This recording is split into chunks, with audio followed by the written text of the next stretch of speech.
Use co-chair. Okay, it is 6 o'clock. We will call the Lyon Township Downtown Development Authority meeting to order. If we could all stand for the Pledge of Allegiance. I pledge allegiance to the flag of the United States of America and to the republic for which it stands, one nation, under God, indivisible, with liberty and justice for all.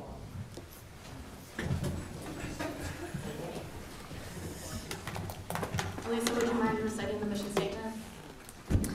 Sure. The mission of the Lyon Township DDA is to assist public and private development efforts to stimulate residential, commercial, and industrial growth and to create a vibrant community where people live, work, and play. And then can we get a roll call, please? Okay. Carissa? I'm here. John Dolan? Here. Jason Egan? Present.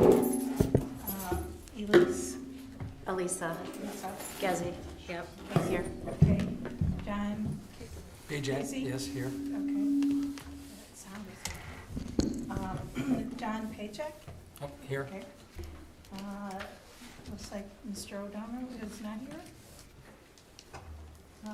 And Paula Ruffin? Here. Okay. And Mike Casey's also here. Oh, I'm sorry. Just want to make sure we're happening. That sound just kept bothering me. Oh, good. Okay, now approval of the consent agenda. Looking for a motion to approve the February minutes as well as the February distributions. Or disbursements, sorry.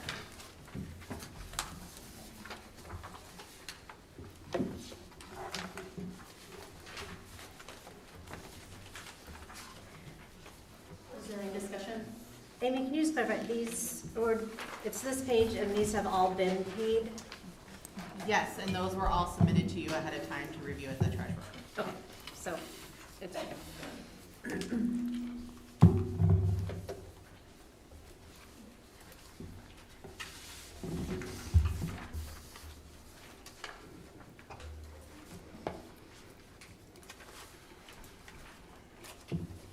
Any other questions?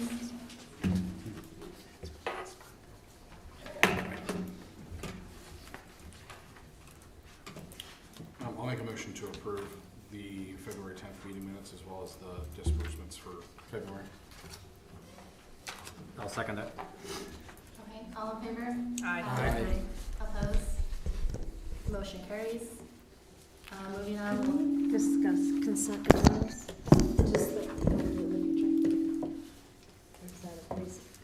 Do you want to discuss consent agendas now for what we'll do in the future, or do you want to do that That'll be under under treasurer's Do you want to do report. treasurer? Okay, that works. Okay, I'm looking for a motion to approve today's agenda or any modifications. I do have a request to move let's see, letter C under new business. Discussion of bill approval procedure. That'll go under the treasurer, that'll be covered under the treasurer's report. So I'd like to remove the discussion of bill approval procedure. Okay. So are you gonna make a motion with that adjustment? Yeah, I'd like to motion to remove item C under new business as it'll be covered under the treasurer report. A second. Okay, all in favor? Aye. Opposed? Okay, any announcements and communication?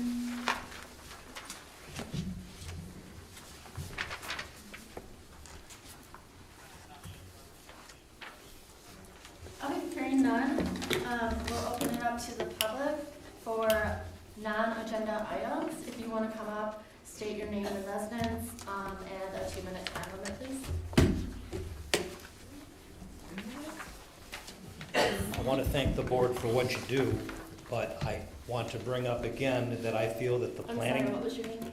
Doug Whitlack, New Hudson. I believe that the planning director overstepped his authority with the Project Flex by reducing the parking by 80%. The property is zoned light industrial and general industrial.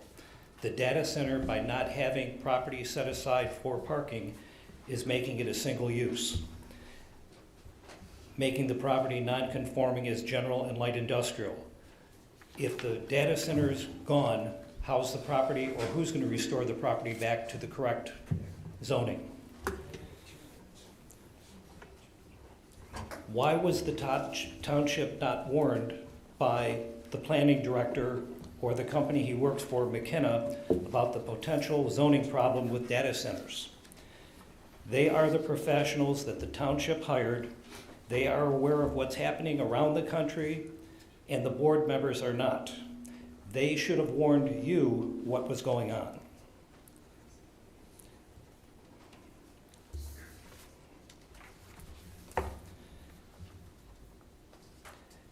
The planning director was making a decision for the community without the community being involved. I don't believe that the planning director is acting in the best interest of the township. A great majority of the residents are against data centers. Not all of them, some of them are for it. It appears that the planning director and McKenna are for data centers, and if they are, this is a conflict of interest, because this is something that should have gone in front of the ZBA or the other boards. I'd like to know if anybody from McKenna has worked with on other projects anything to do with data centers. Veris is a new company, but all of the individuals there worked for other companies. The 6 p.m. start time versus 7 o'clock is really difficult. I have 4 friends, neighbors, that couldn't be here tonight because of the 6 o'clock start time. Doesn't give a lot of community involvement when everybody can't get here at 6 o'clock, even a member of the board. The township hasn't answered any questions regarding the data center. There's nothing on the township website. We were told that there was going to be answers. So far, there's absolutely no answers. If they're there, I can't find them. I emailed the individual from Veris after the meeting was at 2 weeks ago, thanking him for coming, being involved. Asked him some questions, never even got a return email. As big as the township is, the fact that this is recorded is good. I have another property up north that I can actually attend every meeting through a Zoom meeting and participate in the meeting, which is important. A lot of people here can't get here at 6 o'clock. Watching something after the fact is not good. Can you look into doing something as far as a Zoom meeting and getting more people involved in the township? That's it. Thank you. Thank you. Can you turn down the volume a little bit? Who's in charge of this? Who's in charge of the volume? If we can turn it down a little bit, we can. He can hear you. That's Oh, Ken. who's our? When you're talking, he'll hear you. He's in the room back there. Ken? Oh, he's way back there. Karen? Or, Can you fix the volume, Ken? Can you just turn this down a little bit? It's, We've got new equipment on the way, unfortunately. Some of the mics that are pointing up are causing me problems, so we're I don't have a lot of adjustments, I apologize. okay. That might be, is that a little better? I think that is a little better. Okay. All right, thank you. Thank you. I was gonna plug my ears in. Hey, I don't have 2 minutes. I'm missing a second there. Okay, I'm here to talk about the closed loop system because I've talked about it in the other 2 meetings. This is a report by Brian Kesey. Maybe if I go a little farther back. Dated February 13th. This is his report. This is a report from Brian Kesey dated February 13th. Okay. Ooh.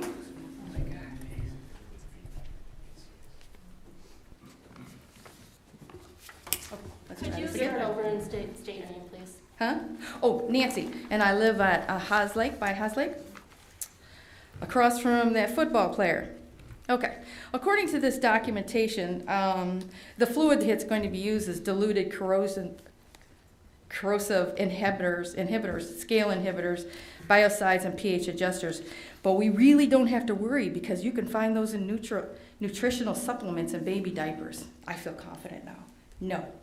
Okay, and they're only going to use a few tablespoons for like 1.5 million gallons of water.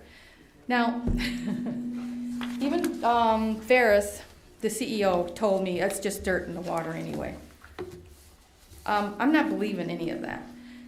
Anything that has a closed loop system has got chemicals in it. We're not being told the truth. This is not acceptable. I'm a resident of Lyon Township. I pay my taxes faithfully, and I pay a lot of taxes, okay? I feel I deserve the truth. This is not the truth. I do not drink chemicals. I just don't do it with the supplements. I know they're not there. And I also have a question. From what I'm hearing from all the residents, they have to use the potassium chloride for their water softeners, but Veris is going to be using just the regular one. How is he getting away with that? How is that possible? So, and nobody, by the way, on any of the boards, anybody has been able to tell me what's in that water.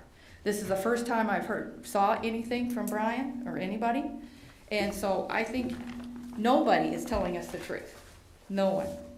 And that's not acceptable. You want us to trust you all? Well, give us the information. Let us know. Okay? I mean, I think that's fair for all of us.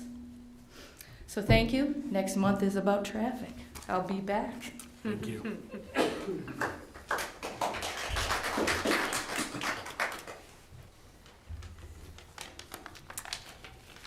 Hello, my name is Alyssa Notch. I am from Commerce Township and my hometown is Milford, and I have friends and family who live in South Lyon. I come before you as a concerned neighbor and a concerned family member that is concerned about the strain a new data center in South Lyon would put on your mission to stimulate residential, commercial, and industrial growth and create a vibrant community where people live, work, and play. A data center provides hundreds of jobs for contractors and construction workers in the short term of 6 to 8 years, but only 40 permanent jobs at best for technicians that will actually be created. Those 40 jobs will cost hundreds of more permanent jobs and residents and taxpayer money. No one will want to live, work, or play near the data center. The noise pollution has been shown to disrupt wildlife and keep people up at night and even prevent people from feeling like they can even think.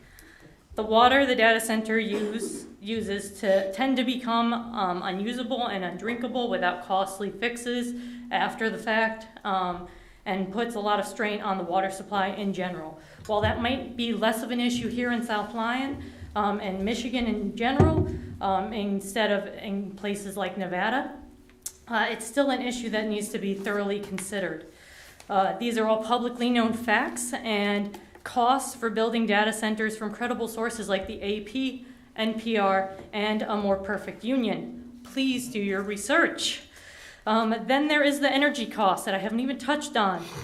The grid that is connected to my hometown of Milford, have they been consulted? Energy costs will go up for everybody. I come before you as a neighbor and a family member who is concerned. So thank you. Thank you.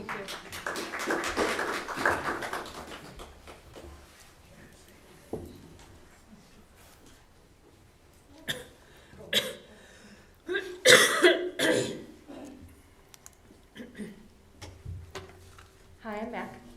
I'll keep this brief. I wanted to show my support in the audits that were proposed last month on both CES and the Planning Commission. I think that provides a lot of transparency, and I think that's what a lot of residents of Lyon Township and South Lyon and surrounding areas are looking for at this time. So I thank you again for proposing the audits. I think that helps, as well as also streaming tonight's meeting. I think these are all really wonderful steps in the right direction. In terms of transparency, I think some things that have come to mind for me as well is confusion around the New Hudson Drain and how that's being funded. I know that there is funding through the TIF, but then I also know through the Project Flex documents that we have available online through the Lyon DocuCenter that Walbridge is also going to be paying for that. So who's going to be paying for this at the end of the day? And I think knowing that you're doing the audits for both planning and engineering, I think that would be really helpful, that all of these things are all kind of related. So if the DDA has an idea of how that will be funded and who's going to be responsible for that, is it Walbridge, is it the DDA? Let's have some clarity on that next. And also, as always, like I said in previous months, I don't want to see the tax abatements coming back. I don't think any project, especially very large projects that are multi-million dollars, need to have tax breaks. I feel like our small businesses probably need more support there. So no tax abatements, and I know the DDA will have a hand in that as well. Thank you very much. Thank you. Thank you.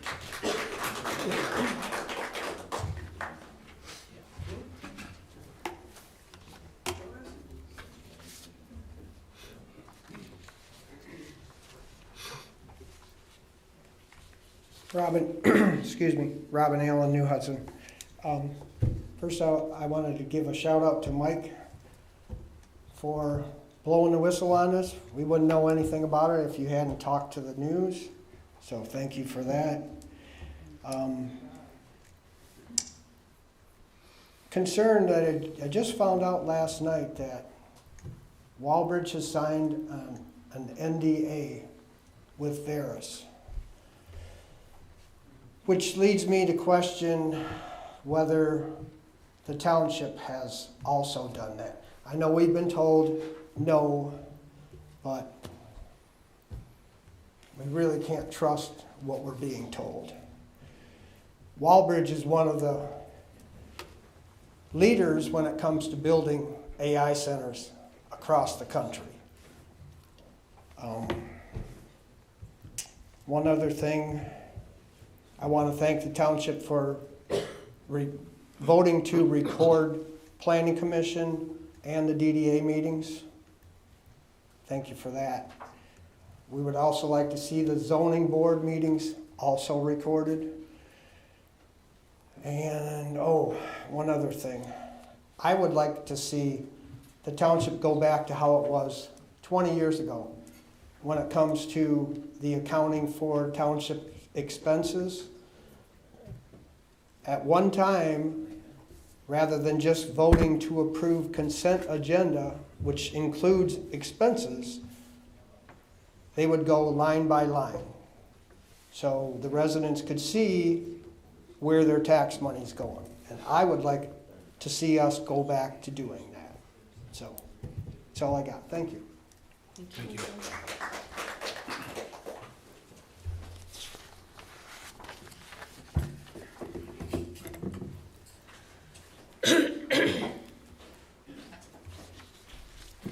Hello, my name is Cassie, and I am also your neighbor from Milford, coming to ask questions about the project Flexus Data Center that has been proposed to be built.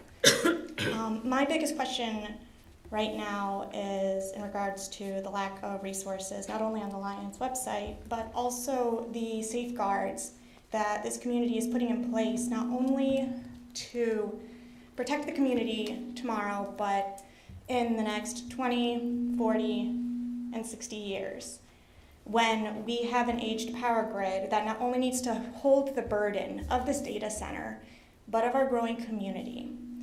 Can you promise that it will be able to do that? I've lived in neighborhoods where with every storm, we lost power for 2 to 3 days. It's not fun to live like that. I don't want that for my kids. I don't want that for my nieces and nephews, and I'm thinking as far as my grandkids. Can we please have resources, statistics, tests, anything to show that you're looking beyond tomorrow and to ensure the safety and the integrity of our future generations on that, and have that posted, please.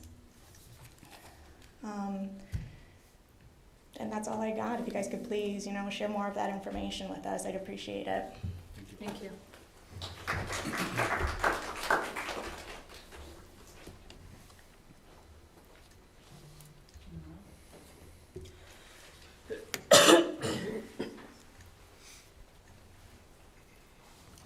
Hi, my name's Amy, and I have 10 family members within 1 mile of this data center. Some have children, My husband is older than me, and this is going to be quite significant for us, between the potential loss of income from our house, to our water, to our silence, and it's extremely stressful to have to deal with this. The more I dig into this, I've been to several meetings and spoke in front of John and the Planning Commission.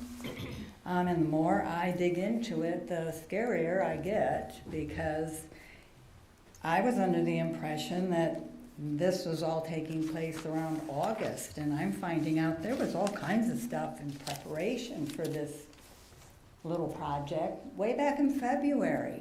Conversations with airports and DTE and all kinds of stuff, yet everybody claims nobody knew about it.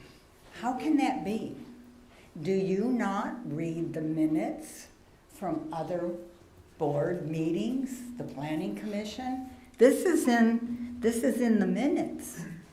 So how did you miss this? We're accused of not coming to these meetings and catching this, but why didn't the board of trustees or your group that was up here, why didn't you see that and go, hey guys, your treasurer was over here going, yay, this is great. And all I hear from is Andrea in these minutes, what a great thing Walbridge is. And he's sitting on our board. What the hell is going on? Is that not a conflict of interest? Is that not pushing a project that, according to them, they're like God here? They got stuck with this property over here for ages, and they finally found somebody to build on it. And guess what? It's a data center. Yay! Read your mission statement. What does it say? Community, safety, family. How do those things all go together with this? To me, it doesn't do this. It does this. And there is a boatload of people that are in that 1 mile radius. And if the people that are at 2, 3, 4, and 5 don't think they're going to be affected, I got news for them. Just Google it. Use your AI. Google it and see what people have been dealing with this for more than a year or two. It's not pretty. It's not. We had a great little town. It was awesome. I wanted to be on the DDA at one point. Came to a meeting. No one even acknowledged me sitting there in an empty room. Kind of made me lose my to get out there. I just don't understand where you're all coming from. Is it just money? And I don't know how you can do this to this community that you claim are such a great addition to our family. I don't think people do that to family. You might think this is going to be great because you might be brainwashed by the same people that everybody else is here. Varus is just this glowing thing. And they've only been here, what? In business, how many? 2, 3 years? They have 30 people?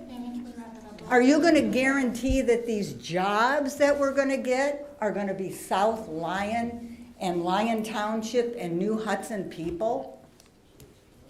I want to, after a year or two of this, I want to know how many of them are actually local jobs. We have to move on if that's the kind of hearing. Yeah, we have to move on. Take it down.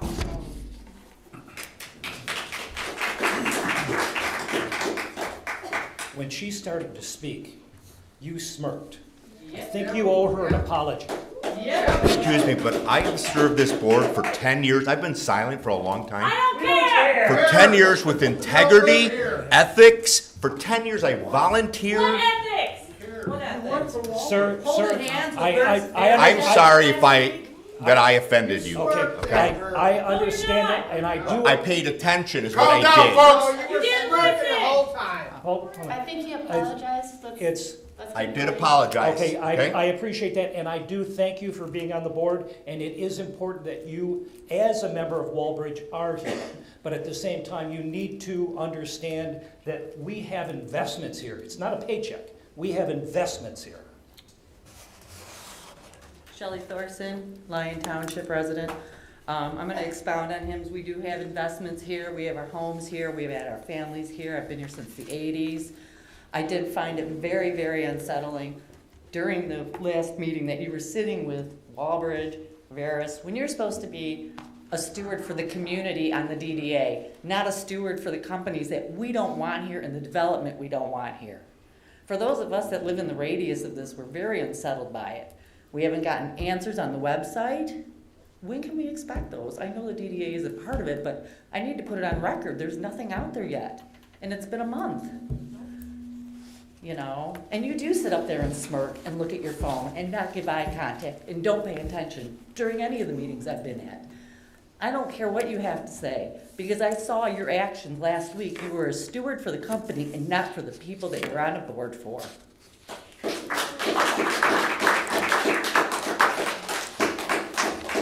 should have stepped down the minute Please. it became your project. Yeah, you have to divest yourself. Step down. Walbridge is the largest taxpayer in this community. Okay? We have a right to be here just as much as you do. No, they don't. Corporations are Yes, not we people. do. On the board. Corporations are not Listen, people. hey, listen. We need to exercise a quorum here, all right? There are rules in this municipality related to this kind of conduct. Okay, what are they? It's called disturbing the peace, disorderly conduct. I will arrest people tonight. I don't want to. I've been very patient and tolerant, but just keep it calm. Stop yelling. If you want to talk, wait till you have an opportunity to come up here and do something. Wait till it comes to your neighborhood. But all the heckling needs to stop. Wait till it comes to your neighborhood. It needs to stop now. Would anyone else like to come up to the microphone? Call Triple up here.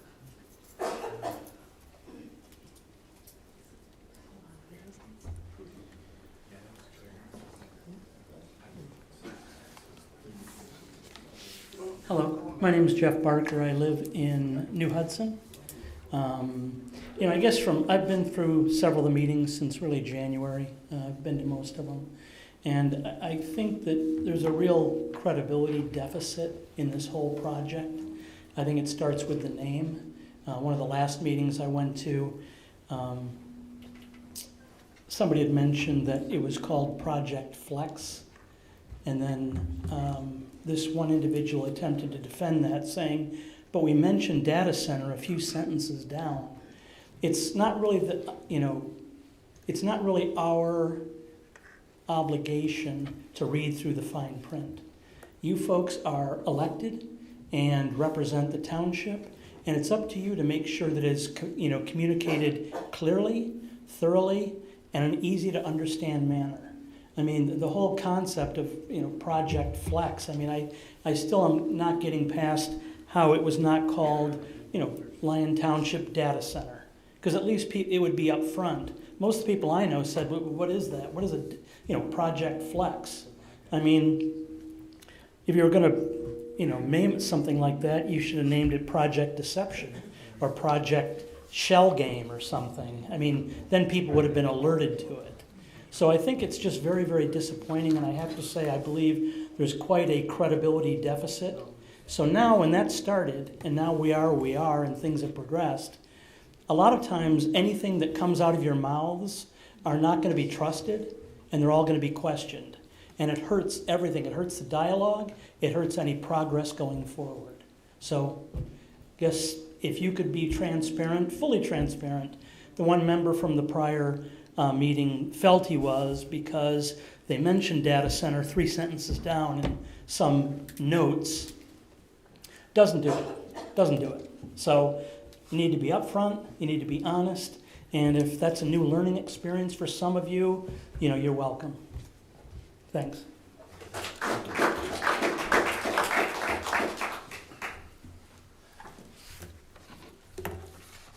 Did anyone else want to come up to the microphone?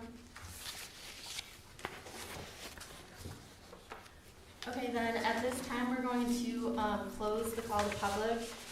If you did have something on agenda to talk about at the end of that discussion, you can come up to the microphone again. So we'll be moving on to engineering reports, and you should have all received the memo from Leslie, and it will be on public record. So does anybody have any questions regarding that memo, or would you like to just move on to the report? Yes, ma'am. Yes, sorry. Leslie, do you have anything you want to say? No, I just want to state that it is in the packet for tonight if the public would like to review it. It's about 54 pages. The letter itself is 8 pages of the history of the Southeast Ring Road, the invoices, our contract. I've included the contract, all of the proposals for the Southeast Ring Road in the invoicing that I went through thoroughly in December, along with the updated for this month. So I'm happy to answer any questions. There have been some already presented, which I've responded to, but I don't plan on reading the memo unless you'd like me to, but I'm happy to. No, that's what I was getting away from. Is Can I? It's only 8 Yeah, pages. we do have questions though. Sure. More just, I know enroll as treasurer and other things that we'll end up meeting to discuss the invoices and a lot of, it relates to all of this stuff. I know there was a comment in here that you made that I can't find it right now, but you had given your presentation in December and hadn't heard back from us. I just wanted to let you know that we were honestly shocked and we have been very overwhelmed with this information. So we are very diligent. I've put so many hours into doing a lot of investigating, and there's so much more is what I'm realizing. So we will be talking with you more about all of these, and I know your page 4 and 5, or 3 to 5 indicate, 9 different parts of the project that you want feedback from us on. And so, yes, we will be giving that to you, but it's a ton to digest, and honestly, the more we read, the more questions we have, and so we are continually having meetings to get more answers, but honestly, even this morning, most of our questions resulted in about 3 more questions, so we're still kind of at that stage.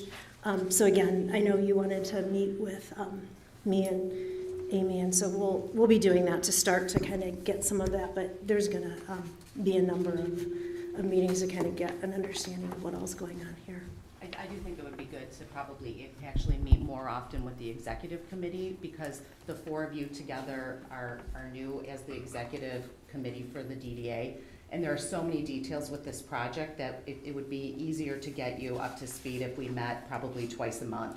That would be my recommendation, because there's still a lot of projects, a lot of project work related to the Southeast Ring Road to implement the project. And after last month's DDA meeting, I halted all work on DDA projects until we could have resolution, and to give me an opportunity to give you details about our contract so that you have all of that information, and all of that is in your packet tonight. But that would be a suggestion I have moving forward, especially with the Ring Road. It's very complex, and there's a lot of details still to get through. Yeah, as Elisa said, that's what we're learning a lot on the job here. There's a lot of different, a lot of bits of information, from invoicing to the active projects, to how things are being invoiced back to us so we can categorize them. So we have a whole lot of questions. We're trying to digest as much of that information as we can. Definitely want to have some further conversations. I saw your comment on the in response to the audit and needing some direction there. 1000%, that's what we're working towards. We're trying to digest what we currently have, the bits of information we have, so we can put together a well thought out plan, so that we're not wasting your time and our time and the tax dollars to actually make that a functional meeting. So we want to have some very specific requests, and that'll be continued to come as we continue to dive deeper into this information. I do appreciate what you put together. That was very helpful. If you want to even go further and give us more information at that level, that would be great. But if you'd prefer us to create our questions and respond to our questions. Well, at this point, that I way- think I've addressed the concerns that I heard through the February meeting. Okay. I did listen to the February meeting and your December meeting, and I tried to address everything that was discussed, because I was not here for the February meeting. And just talking about even our contract, which you might not have read before, but invoicing, of course, I own a small business, as many of you, and it is important for us to be paid for services provided. I understand you have a lot of catch up on what we do for the community, and we're happy to answer all of those questions. That's why I wanted to put together a thorough document, because it is transparent and the public, they can read it as well, and it's out there. And all of these things have been in the public, but in pieces, and this way it's all put together. For the record, we have actually paid every invoice you have given us, and that tonight we are going to be discussing the payment of your February invoice. So there isn't any invoice we have not paid. No, but is my January and understanding. February, but at the February board meeting, they weren't approved. And so that's why I wanted to have. No, the consent agenda wasn't approved, but what we learned was that, yes, a consent agenda is supposed to be bills that have not been paid and that we are to approve them. But what we have learned is that actually our consent agendas have been bills that have been paid. So we're just kind of rubber stamping what has already been done. So that will be changing, but there are no bills except for your February invoice, which in January would be, no, actually, I've been told that's been paid. So is that not true? I have to double check. I have it back at my office, what we have record of paying. I don't want to confirm that until I double check. Okay. So As treasurer, I've been told that those were paid. So again, we need to figure out what we're doing over here. But yeah, that's our understanding, is that it was paid. So, would you like me to move on to other updates? I wanted to comment on this too. Yeah, sure, go ahead. So first of all, thanks Leslie for putting together this comprehensive response. I too, back in November, December, when it came to know where we started with your contract and where we came to, was like taken back. I mean, I'm in this business of construction, and those are big numbers that increased. After your explanation at that meeting, though, I understood that also included land purchase, land negotiations, leases. The scope kept changing and changing and changing. And as a board, I understand what we're saying, because incrementally, as time goes by, you may not realize where her number, not your number, but the project's number has gone. Right? Yeah. So I welcome this letter. Our executive board, I'm sure, is going to have more questions for you, and I look forward to you. I trust that this has integrity and will maintain your response. Thank you for this effort. Mm-hmm. Yes. I just wanted to, the questions that we have on this, it would be better to have a meeting on them, because there are several questions. Okay. Was that your thought as well? Well, I think so. I think definitely, and even to my point before, I think we're going to need more time with the executive committee, at least in the next few months, if the direction is to move full steam ahead with the Southeast Ring Road. But that is your discretion. I'm happy to attend any meeting you want me to be at. Okay, I think we'll get that scheduled then. Okay. So besides this, do you have an additional report on the township happenings? Or I'm sorry, did you have something on this? I did on this. Okay, well, we'll hear from the public and then we'll get to the rest of the report. That's okay. So Frank Tartaglia, Martindale Road. I hear what you're saying as far as the detail. One suggestion, what I used to use in the past is basically whenever I'm speaking to the C-suite, I would have all of the heavy-duty detail, the minutia, and then follow that up with a more or less a summary page of the project name, the highlights, and then if you want further information, you drill down and say it's on page whatever. I would suggest doing it that way, because I only caught up to you with the Ring Road as the quote, the project, and there's plenty of projects in that naming convention. So I think from a clarity perspective, I appreciate the detail, and I don't know if that's in your memo, but whenever I go to the website, I need some markers, because there's a lot of stuff out there, and without drilling down and doing a URL point and click, it takes a long time to figure out what you're speaking about. So I guess going forward, I'd appreciate that. So thank you. Okay, and then did you have additional reporting? Well, I did want to update the DDA board on the Hawk signal. It is anticipated that the contractor will be remobilizing in early April. They've estimated the first week of April, but they have not completed all submittals yet, shop drawings. And because this does require a signal, as you know, those also have to be reviewed by the road commission. So I'm not sure at this point if they'll make the first week of April. At this point, it's, I think, transitioned technically to a township project. It started as DDA, but now the funding is from the township, my understanding. And I anticipate the construction will take an additional 6 weeks to complete. That's the information that we have from Rawhorn, who is the contractor. 6 weeks from the start or 6 weeks from today? From the start. Do we have a start date? Did you say that? Well, they, Rawhorn indicated the first week in April. I'm not as optimistic that we're gonna meet that, and I know Amy has drafted a letter to the businesses, and we'll have some feedback on, I wouldn't commit to those dates, because they do still have some things they have to get to us that they haven't, and we're already at March 10th. Today I thought it was February still, and I'm like, no, we're in March, so we're getting real close to first week of April. But it will be starting this spring, and that will be an exciting project for the community. So they have the post, I know those were a long lead item, those, they have those in hand? As far as I know. Okay. At this point, I'm a little removed from the project, that my construction project manager is doing the hands-on, but if they're planning in April, then, they have to have them if they're ready in, a month to start, so.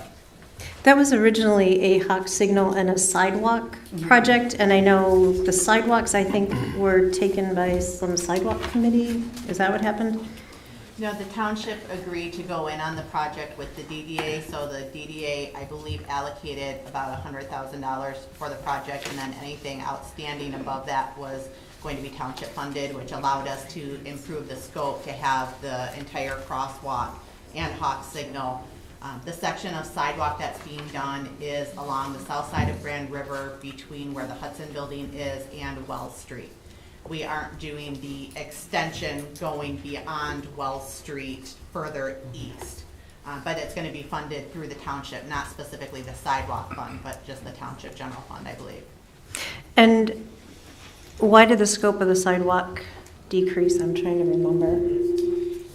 At the time, it was discussed with the board that parcel of land that takes up a significant portion of that east side of Grand River on the south was up for sale, and there was a lot of discussion about a potential redevelopment, and we were concerned about investing a large amount of money for a sidewalk installation where if a new development came in, they would be required to install that sidewalk. And what's the status of that? They moved in, they hadn't done any construction though, so they're not required, because they didn't modify that site, they're not required to put that sidewalk in. So it can be something that's discussed with the DDA board when we identify priority projects. That could be something that they want to determine they want to see moving forward. But it wasn't included in the scope of this project for that reason. And there's been no, there's Ryan. There's been no discussion from them that they're doing any modifications of the buildings? No, I don't expect there to be. And it might be something too, when you're thinking about your projects, in the timing of when you're interested in doing the streetscape along Grand River, that might be an appropriate time to consider the sidewalk, unless that's further out in your plan. So just something to think about, because it's highly likely when you do the streetscape that all the sidewalks are going to be removed and replaced. So just keep that in mind. Because of grading and storm sewer modifications, there's going to be a lot to that project as well. That arm won't have to be moved, though? Will that be, I think we would work around that. Okay. Yeah, that was the discussion that we had, because that was a point that was brought up. Okay. Do we have the master plan of the streetscape, where it's going to potentially interfere in the future? The last plan that was done was It's been a long time. 2014 maybe, or something, maybe even earlier than that. So that's going to have to be updated completely before things move forward, because of the significant changes that have happened in the downtown. Yeah. So that concludes my report. And just real quick, Leslie, if there are, thank you again, you did provide a ton of information. I want to make sure that we don't, with you holding right now on some of the DDA work, can you identify if there are any critical items that are going to prevent any projects, just what those critical items are that need to be addressed, kind of top priority? I know a lot of things need quick attention, but if you have anything that's very high criticality, that you could let us know what those things are and what project it impacts. Okay, I can do that. And I think that would be something appropriate to talk about when we meet. Of course, yeah. Right. Just I'm trying to get ahead of, I don't want to wait for 2 weeks if we're trying to align schedules and whatnot. If there's something that is absolutely going to fall, Sure. we want to make sure we're getting ahead of that. And because I know you won't have an April meeting, and then I know that we have been asked to prepare a proposal for the new Hudson drain, or not drain, new Hudson Road abandonment, and I have that drafted, but I would, at this point, it would go to your May meeting for consideration. Okay. Okay, any further questions for Leslie? All right, up next is our planner's update. We also received the memo from you, Brian. Thank you for that. And that is in our packet as well online. Did anybody have any questions on that? Alrighty. So you have the memo in your packet, and I understand that you don't necessarily want that read verbatim, but I do want to address that in a second. I want to start with our March 6th planners report for the DDA. You've asked for a written update in addition to our verbal, and so that is what this March 6th report is. My intent with these moving forward, if you continue to request them, is to provide regulatory zoning ordinance updates that we're working on, any site plan developments that are in the hopper, or even things that are construction related that may not come before a planning commission, like our one item on here, the drain clean out. And then I also want to give you an update on other planning functions that are either within the DDA district or have any sort of economic development function. So that's how I have this memo framed. Hey, Brian, can you turn your mic on? Is it on? Maybe I'm just not speaking into it. Can I get closer? Okay. I'll see if I can't swallow it. Yeah, it was really tough to hear you last night. I was trying to watch it from my office, and I had on the highest volume and could not hear you. I've needed to learn to project for 20 years. I've been doing this, so thank you. On March 2nd at the Township Board meeting, the Township Board enacted a moratorium that covers data centers and large land uses moving forward, with some specific direction to the Planning Commission and staff to update those ordinances. So we kind of prepared a draft ordinance. We had a lot of the working pieces of that in progress before the board issued their moratorium. So, but there were a few things that were added by the board at the suggestion of the public and at the suggestion of several of the board members. So the draft that we discussed at the Planning Commission last night was a first effort, and we'll continue to take iterations. One of the things that I encouraged the public to do was review that draft, put any input that you have into an email, direct that to the Planning Commission. All those members are on, email addresses for all of those members are on the Township website, as is the planning@liontwp.org email address. Please send me comments.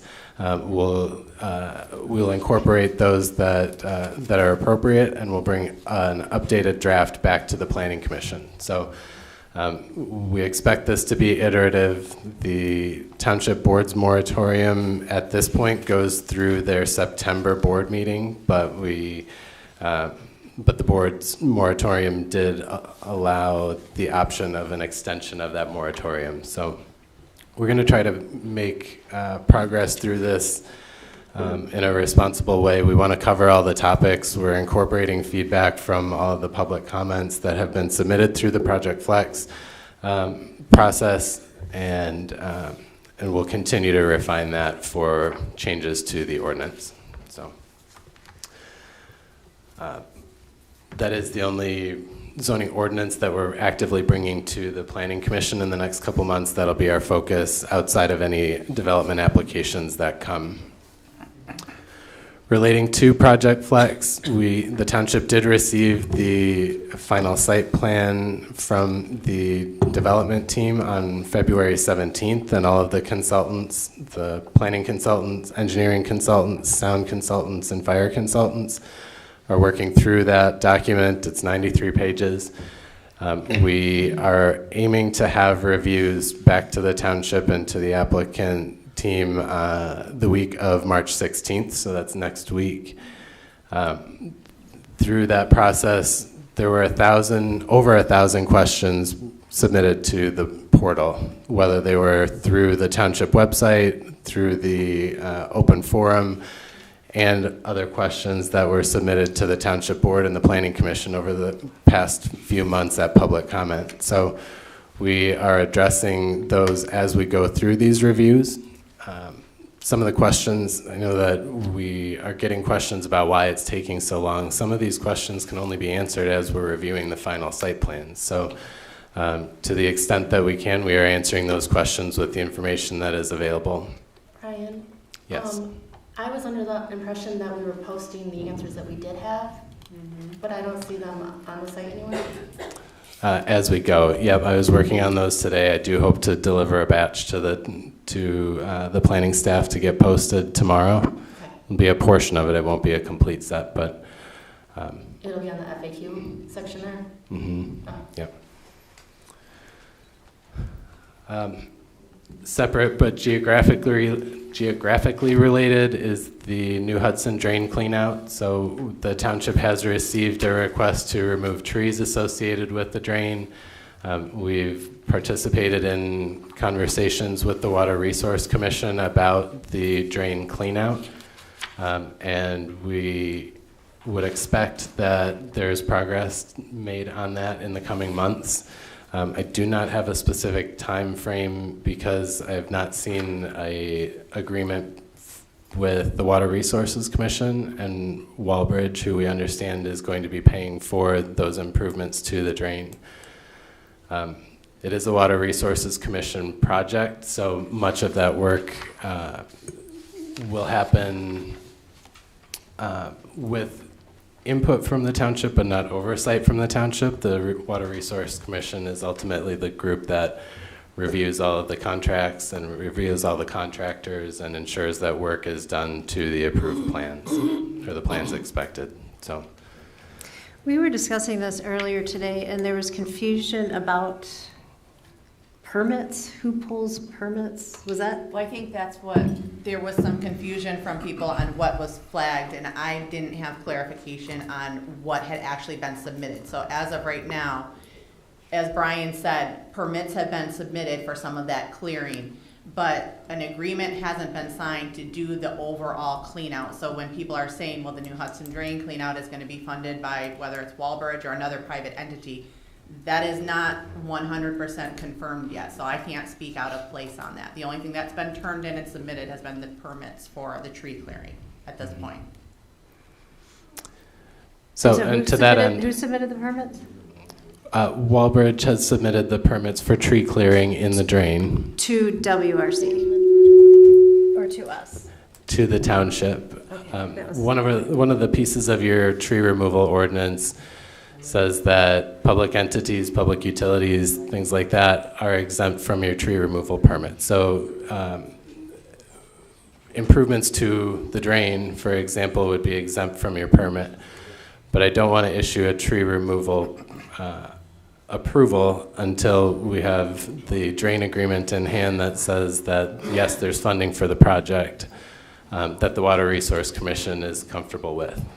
Right, so that's the missing piece. Once we know that Water Resources Commission is moving forward, regardless of where their funding comes from, that's the piece that I want to see to issue the approval for tree removal. And right. Brian, when we were talking about that this morning, there were some questions about some of the easements, whether they're public or private, that would be impacted during the drain. Can you speak at all? I'm not sure if you got a request from Amy about kind of showing us, because I know there's multiple sections and it's not just a single parcel for the New Hudson Drain. Do you by chance have that for today? There are 3 pieces, essentially. I don't know how much, if I speak incorrectly, let me know. Okay. Freely. The Water Resource Commission covers all of the drain improvements. They are allowed to perform work within their easement. So that's basically anything from Milford Road all the way to Martindale that will be cleaned. There are sections to the east of Milford Road that, for example, the pieces that are by the Huron Valley Trail that are under the Water Resource Commission easement. There is a portion of it that is also within the Road Commission easement in Milford Road. So that's a separate permit or a separate process that Walbridge and the Water Resources Commission and Road Commission will all coordinate on. And then there is a piece that is on the common space of the South Hill Business Park West. So that is a piece that is on the Walbridge property that the Water Resource Commission expects to be completed as part of a bypass drain. And so what happens is while that work is being performed, it is on Walbridge's property, but the Drain Commission will be taking over the easement, or you'll be granting an easement to the Water Resource Commission for that portion once the work is complete and inspected. Okay. Is that the donation that you were referring to in a previous conversation? Walbridge was donating? No, the donation I referred to was a sanitary sewer easement to service the Southeast Ring Road. Okay. So there's 2 different, Yeah. or is this a donation or is this a requirement to get the thing done? No, that was a request and we obliged because it, you know. And the sanitary. No, but for the sanitary, it's a donation, but is this a donation or is this just, you have to? For the drain cleanout? Yeah, for the drain cleanout. We are donating the land for the cleanout, for the drain. So both of those are donations? Right, the bypass. Okay, thanks. Yep. And paying for the construction of it. Yeah. Of what? Paying for the construction of the bypass drain also. Yeah. But that agreement doesn't exist yet, correct? Right, but it's Okay. going to. Yeah. Okay. I have a question. Can I speak? I'm sitting here and again, he's on our board and he's sitting here talking as if he's a representative of Walbridge. Isn't that? I'd like to give some clarification, and I've been hearing this comment quite a few times, so I just want to clarify. The DDA board is created by a Public Act 57. By guidelines, our board has to be a majority of vested stakeholders. So they have to be business owners, residents, employees of businesses in the DDA district. Walbridge is one of the largest property owners. I believe it's very important to have a representative from Walbridge on this board. When there's conversations, absolutely, when there's conversations about the conflict of interest, as a person associated with Walbridge, if there ever is an opportunity where the DDA has to vote on something regarding Project Flex, he has to abstain, just like any other business owner would. But you're missing the point. He has privy to everything. But the DDA has no voting right regarding this project. But he's just one guy. He's one vote.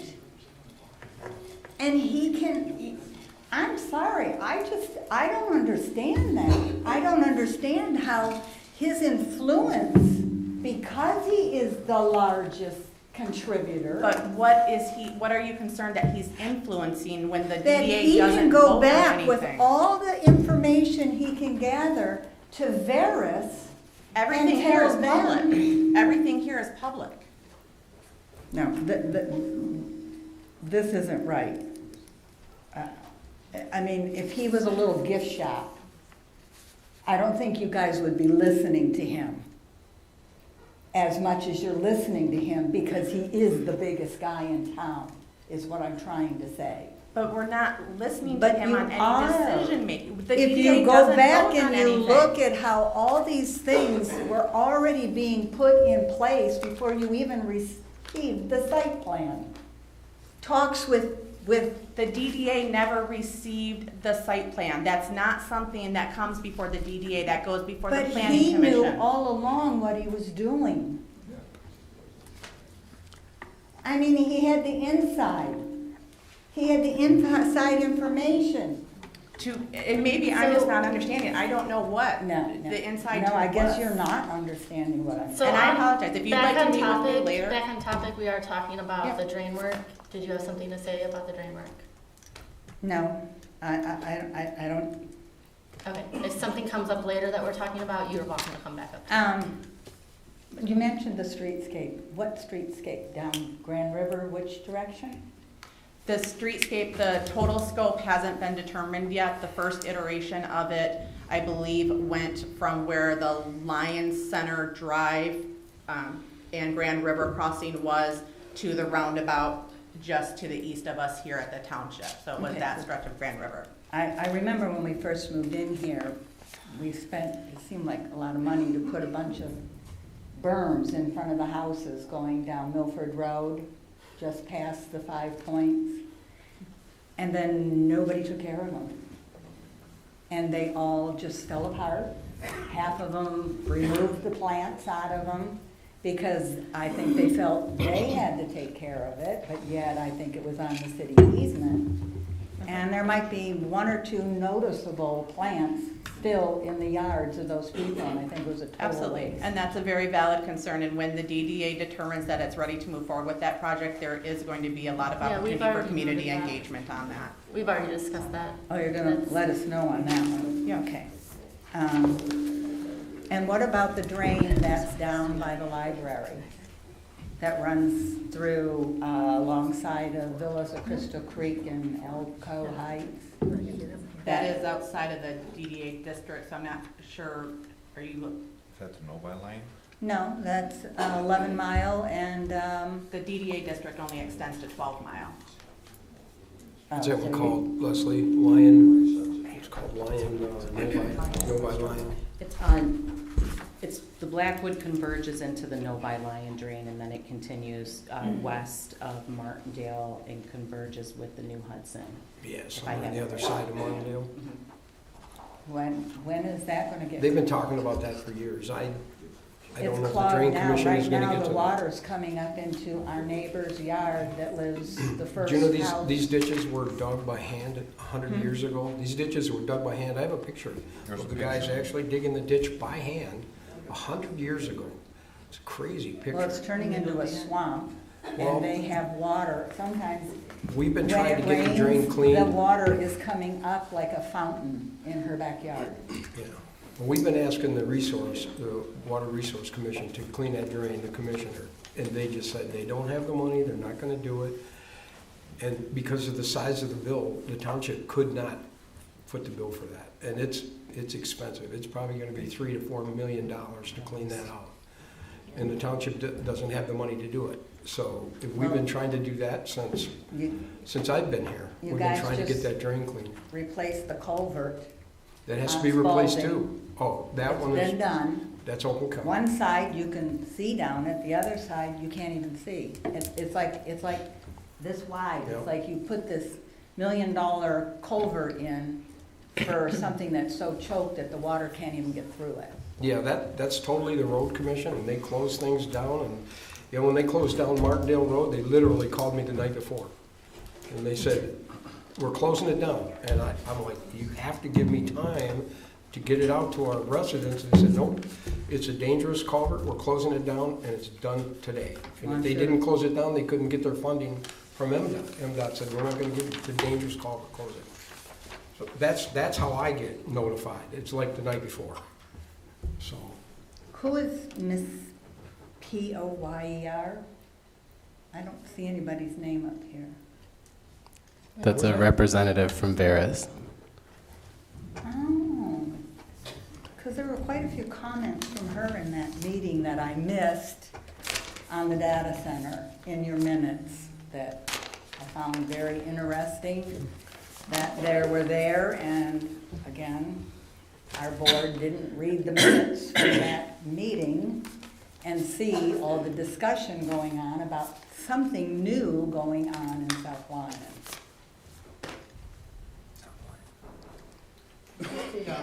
Quick question.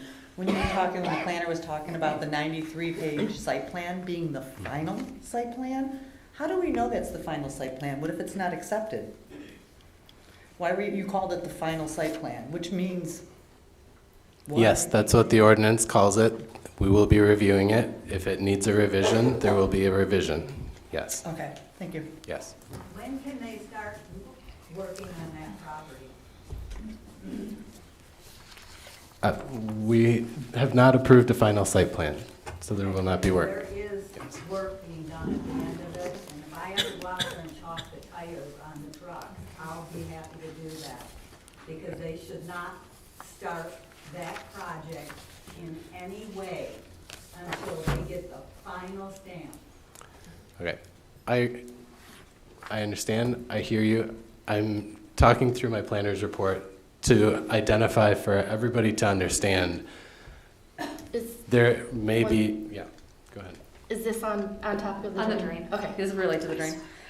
Because I pulled up the development plan, tax and increment financing plan for May of 2025. So this mentions, so we talked about how Walbridge will be financing this. But this mentions that the township will be, like through the TIF, that we will be financing this. So again, just more clarity on, is it private? Is it the TIF that's paying for it? Can I gotta clear this up because I think a Please, lot of clear it up. people here don't understand what the TIF is. The TIF is how this board gets funded, okay? So we go to Oakland County and we ask them for infrastructure. What is it called? What is it called? What's a TIF? The tax increment Tax increment finance. So this year, we went to bat for the DDA board to keep it solvent until 2035. Estimated about 12 Okay. years, so yeah. But the county didn't want, they don't want any more DDAs. They're trying to get rid of them. So we fought, we got the TIF, but they'd only give us a 50% of the capture. They take the other 50%. Well, what the township did is instead of saying, okay, well, we want to get this infrastructure built, so the township funded the other 100%. So this board is funded by 100% of the capture of the general fund of the township, of the sheriff's department, of the fire department. That's how it's funded. So to get the TIF, we had to go to Oakland County and tell them all the projects that we had coming up. The drain was a big one. We've been trying to clean the drain. The ring road was a big one, $12 million, right? So we went to bat for that. But also what we added into the TIF was a meeting place. We got the property down. Like a grandstand or something for like community. Well, let me finish and tell you. So we got the property downtown where we wanted to make the meeting place for the DDA. They could take that over. We had a nice trailhead on the side that you could pull up. We could make a parking lot There's a for parking parking lot, yeah, I lot. saw that too. So we put that into the TIF also. Well, we couldn't do the whole project. When you go for these TIFs, it's targeted, right? You have to tell them what you're gonna do. It's in a plan. Everybody here's worked on that plan. We all know what's in that plan. $29 million, wasn't it? About $29 million we got 12, okay? So we went to bat to try to get a grant from the state to clean the drain and to put the ring road in. And we were in the process of trying to get that grant. We still may get that grant. I don't know if we're gonna get it or not. If we can get that grant to fund that, the DDA can build the streetscape with the rest of the money. They can build a meeting place.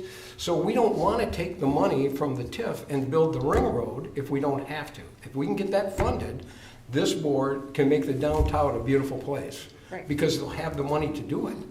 Okay, so I see what you're saying. So, Okay. so you anticipated a larger, so the TIF you wanted closer to like 29, 30 million. You only got 12. Got 12. But the TIF, but within the constraints of the TIF, you can only work on the projects that you proposed, correct? Only the projects you put in. Or projects you put in, right? Yes. So that would have included Ring Road and the drain. It However, you are looking for other mechanisms to pay for that so that that money could go towards some of the other projects that you Exactly. listed. That's Okay, what now we're I'm hoping. following. There's That's what also we're hoping. another little piece of this. Walbridge discharges their site, when developed, would discharge to the drain. Correct. Right now, there's a floodplain associated with that. If Walbridge wants to move forward with the development, it is their requirement when the South Hill Business Park West, which Project Flex is inside of, it's one of the sites, they are responsible to do that off-site improvement as a developer, which is very common in many, many development projects. Almost all PDs have off-site improvements. Even though this isn't a PD, for the infrastructure to work properly, the drain needs to be cleaned out. And similarly, if the Southeast Ring Road went first, the township would have to have that drain cleaned out. Both projects need the drain cleaned out, the townships and Walbridge, for separate reasons. Yes. Does that make sense? That makes sense, yeah, and I saw, I mean, the drain's been on the DDA's radar since at least 2017, so, yeah. And the other thing, if we didn't get the TIF from Oakland County, this board would be no more. It would be gone in '27. So we had to get that to move the sunset up on that to the 2035 or whatever it was. But this board hasn't, it takes 100% capture from the township's general fund. We have to say, okay, in order for Oakland County to get 50%. They were given 100%. I think the last tip was 100%. Yeah. It was 17 million, right? They gave 17 million. It was, and then when that sunset, we had to go to bat or this board would be gone. We wouldn't have a DDA. So now the township says, hey, we want the infrastructure built. We want these meeting places. So we're willing to take, and we sacrifice the sheriff's share, we sacrifice the fire department share, and the general fund share to keep this board solvent so we can do them projects. And if we do that, then Oakland County will help us with $12 million. Okay. So that's what it's all about. That's Okay, so you don't have to use the TIF to pay for the drain? not the drain. We can get away because we have the other improvements that we added in the project. So you can do those projects instead and would still be within the, If we have to do the drain and the clean out, all the money's wiped out. This board will have no money to go forward. Okay. So that's why we're trying to get that funded. Does that make sense? That provides so much clarity. Thank you so much. Okay, thank you. Okay, but what happens if the project doesn't go through? Does Walbridge still want to pay for it? Well, they're signing on the dotted line. They're signing on that now. I think they have to sign and go. An update, and I'll give you this is breaking news for all of you. The drain agreement was signed with the county. So we have our permits for tree cutting west of Milford. We have tree cutting at Milford Road, which is done through the road commission. And the last bit will be on the township property, which I'll get that over to you tomorrow. So when do you see this plan? Can I say one other thing? I know there was a comment made that this board is elected. This board is appointed. So you got to make sure you understand they're not elected. So they're appointed people that give their time for free, and they come in and they do a great job here. And I mean, none of these people get paid. It's the only board in the township that can't be paid by charter. I understand that. My husband's been on condo association. Can I say one other thing? I don't want to be in a soapbox, but I got some pretty cool news that I want to put out there is, since all this stuff happened, and a lot of the residents of the township are they don't really know how the government works, as I didn't. When I was elected, I didn't know how it worked. I saw this stuff. Tina, who's in the group here, she came to me and she said, hey, I would really like, because of all the people in the township that want to get involved now, let's get them involved. Let's do a Citizens Academy. And I go, Citizens Academy? Well, that sounds pretty cool. And she says, well, I did in South Carolina, and then our building official, Tony, who came from Adrian, he also had a Citizens Academy. And we're going to start that, and I'm going to announce it at the next board meeting, and we're going to open it up for anyone that would like to sign up for that academy. We're going to go through where the planning department will come in, and they'll give tell you how the planning department works. We'll have the fire department, the police department. We'll do tours. When we're finished with the weeks of the academy that we're going to put together, we're going to give certificates. And the certificates will be in line for the next board appointments. So now, when we, instead of looking for people to get on the boards and we can't find them, these people that went through the academy can come up and get in line and be the next appointed boards to the boards. If we get a vacancy, they'll be the first one in line. We can bring them up and say, they know how the process is. Let's get them involved. And I am so excited about that I think it's going to be a great thing. And I'm sorry, I didn't mean to take the thing over, but I'm sorry about that. It's exciting times, really. I know it's got some crazy things, but it's exciting times coming. Actually be on our school group so that your kids learn how to be. Absolutely, 100%. Now, instead of when they're in their 70s fighting for their life. Hey, I'm there too, so don't worry about 70s. Talk about 70s. Drain question. Real quick, Brian, or I hope it's quick. So in our current 2026 budget that we have not yet adopted, we have $3 million set aside in capital improvements for the drain, right? So if this all happens, do we have our $3 million to do something else with, or is this not actually $3 million of the project and there's still more to do for the drain? Yeah, in theory, you could reallocate that to other projects that are So this isn't on the a radar. part of that project, it's the entire project that was allocated. The entire construction fee for that project that was budgeted, So, yeah. clearing and construction. Clearing, cleanup, and construction. Yes. That's actually two parts. Yeah. Okay. But that would be necessary because of Walbridge's drainage requirements. And it's connected. And a township ring road. Okay, Yeah. so it's not connected to like Flex, for example. No, it's for any project that goes in that business park. There's floodplain on a lot of the properties down on Grand River that the clean out of the drain is necessary so that they could expand, build, cover green spaces, things like that. So that's why it's in the DDA's development plan, because it impacts so many properties that are down Grand River. So I just have a question, because you at the March 2nd meeting stated that this wasn't related, it was unrelated to Project Flex. Like, Project Flex can't happen unless the drain is, what is it, cleared, cleaned, and constructed, correct? I mean, yes, there's a bunch of projects that can't happen without the Right, drain. but so it's clearly related, because you said that it was unrelated. Yeah, so this is directly related. Do I think to the Project timing Flex. is related to Project Flex? Probably, but does it? Well, it has to go whether Project Flex goes or not, right?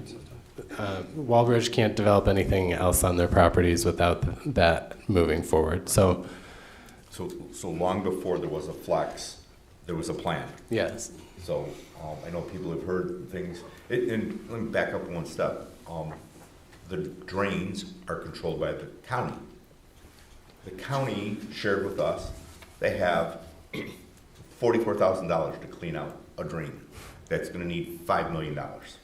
So they own it, they control it, but they have no money. So it's left to the township to fight, it's left to Walbridge to fight and fund.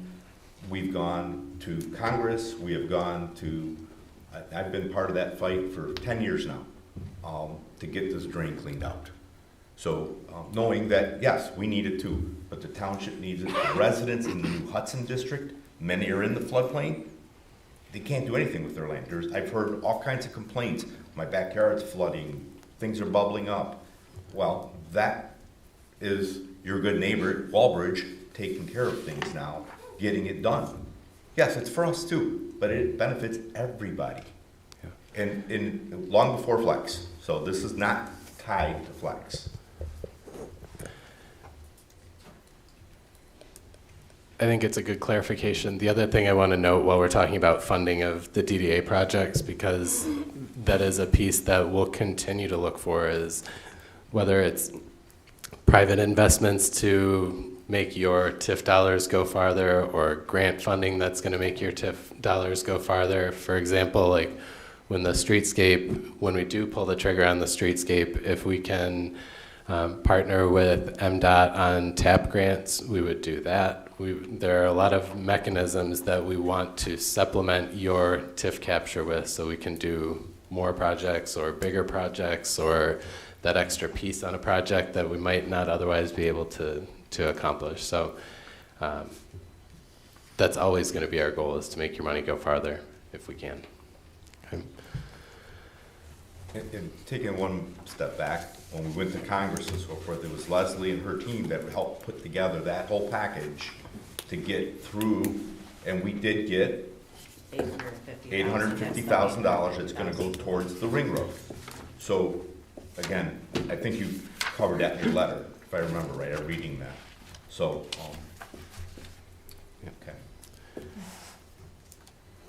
okay.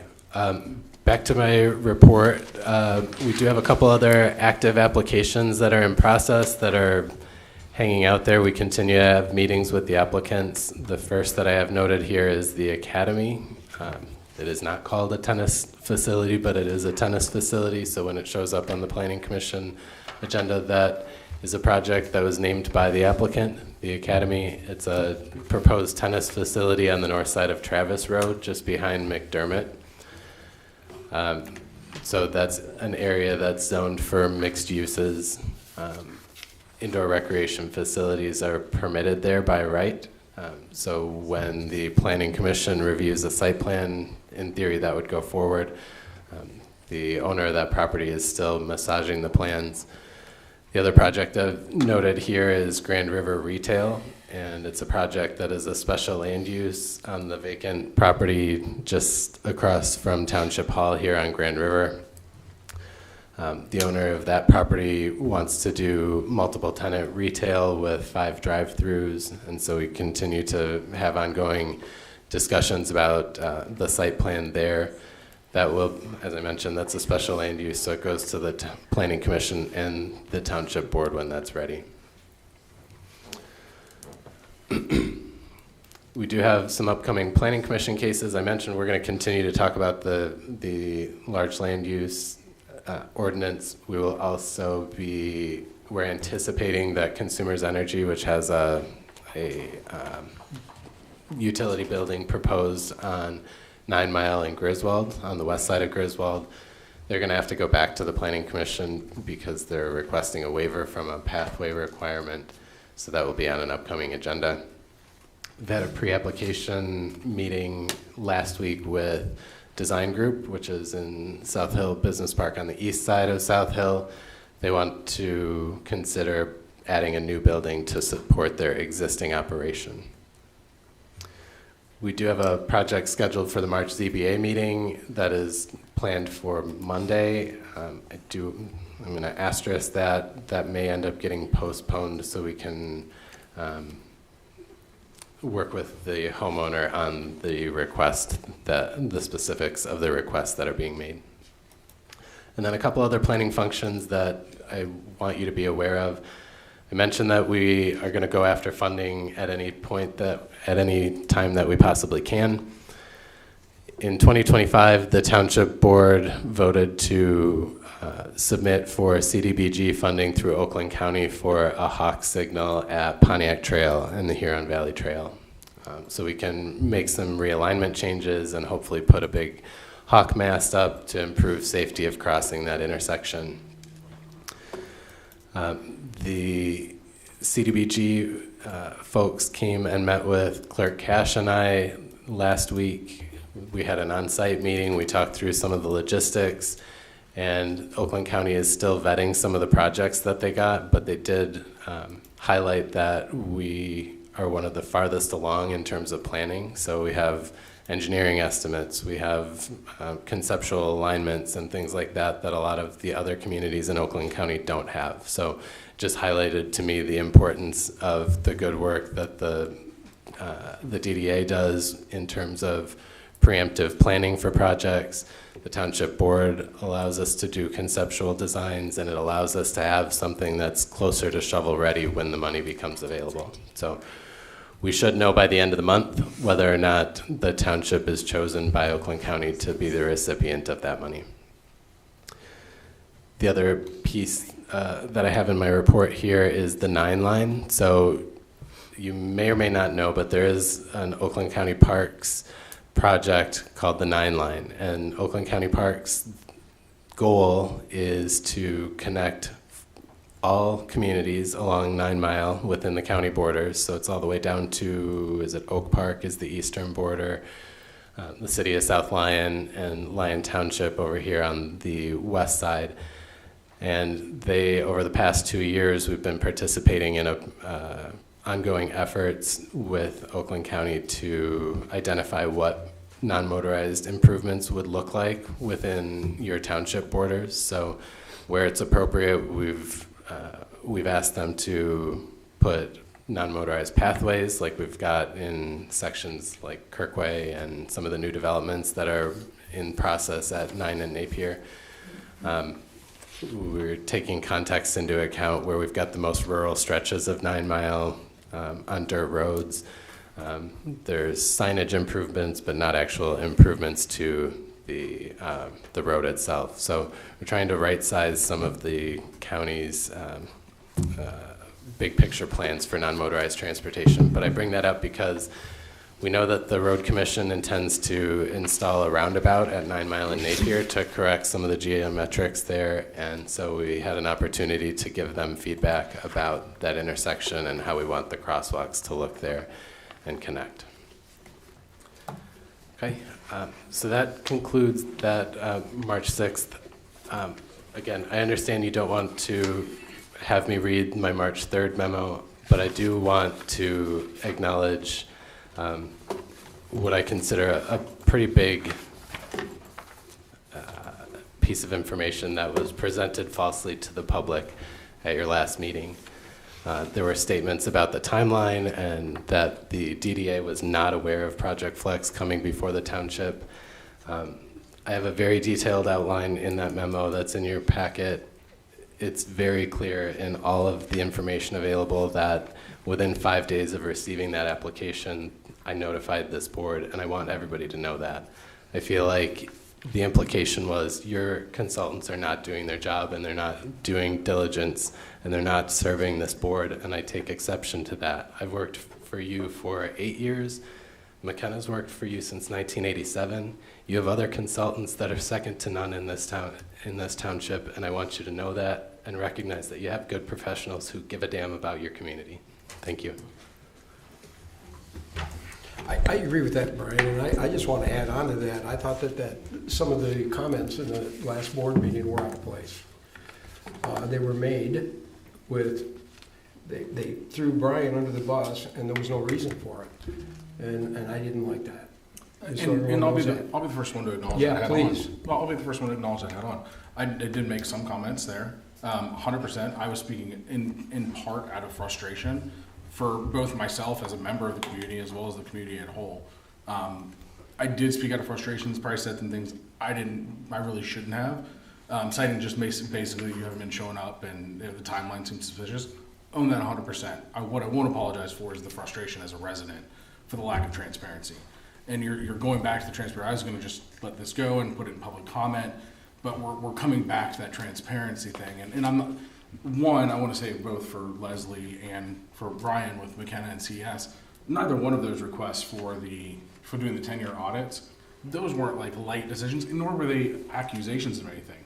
What we owe and what we've reviewed as a board is that we need to do a better job of doing our due diligence in the things that we are rubber stamping and approving.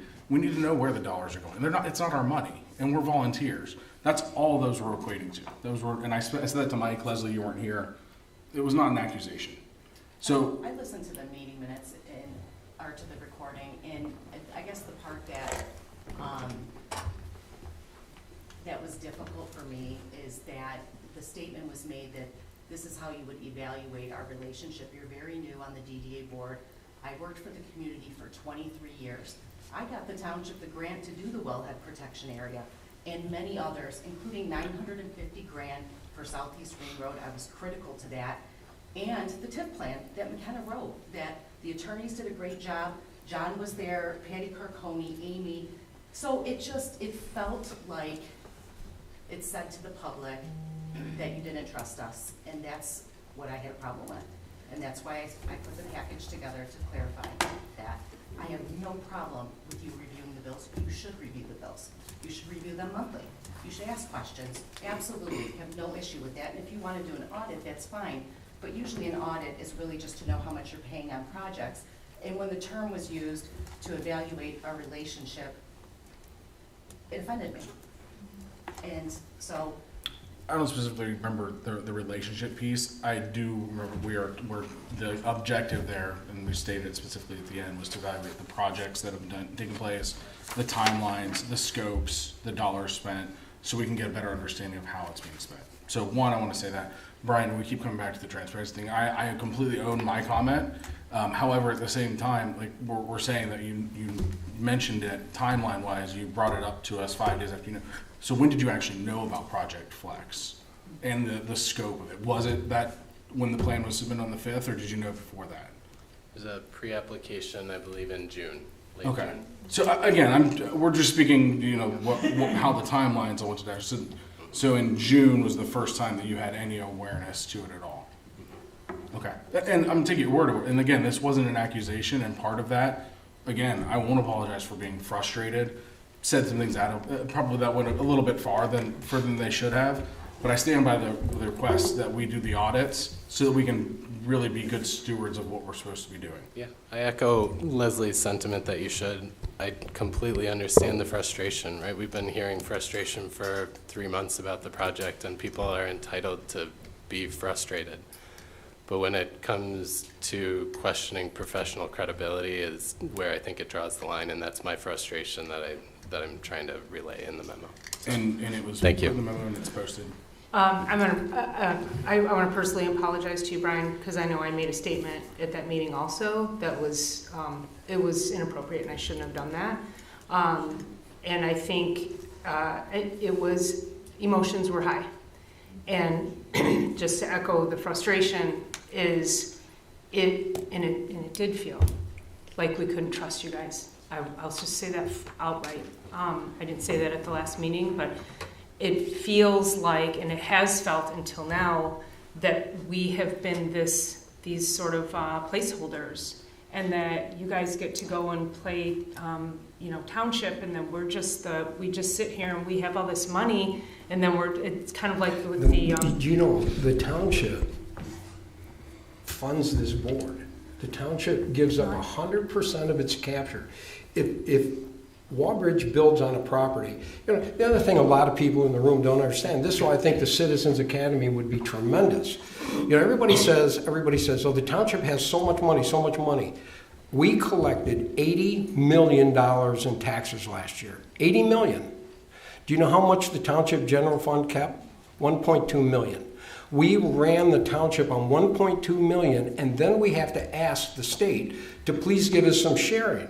So we'll get some sharing, maybe another $1 million. So we run the Township on maybe $2.5, $3 million.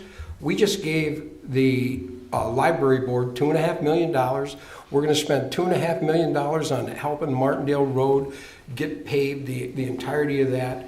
So and Brian, you can speak for this. So when a project comes in, a big development comes in, everybody goes, oh, the Township is going to make so much money. If you look at all the stats on what the Township makes, the Sheriff's Department gets more money, the library gets more money, the fire department gets more money, and the general fund goes in the hole every time, right? Am I right? And the reason is because now the general fund has to become the keeper of everything, the new admin to everything. So the Township board goes in the hole. So our general fund, when you get hit for $2.5 million or $5 million, it takes us 6 years to get that back. And I'm not kidding you. All the money goes to the schools, goes to the library. If you look at the pie chart on the money that the Township keeps, it's a sliver. The fire department gets more than the general fund. And I'll tell you, everybody in this building does their best to keep this money and be as conservative as we possibly can. And it's open to the public. You can see the money we have. And every time a big chunk goes out, it takes us forever to get it back. But even that, we want the infrastructure, we want the downtown to be the best it can be. So we're giving 100% of the capture of the development to the DDA, 100%. Oakland County will only give 50%. We're giving 100% because we think it's worth it. And we think your guys are gonna do a great job. And that's why we went to bat and got this TIF.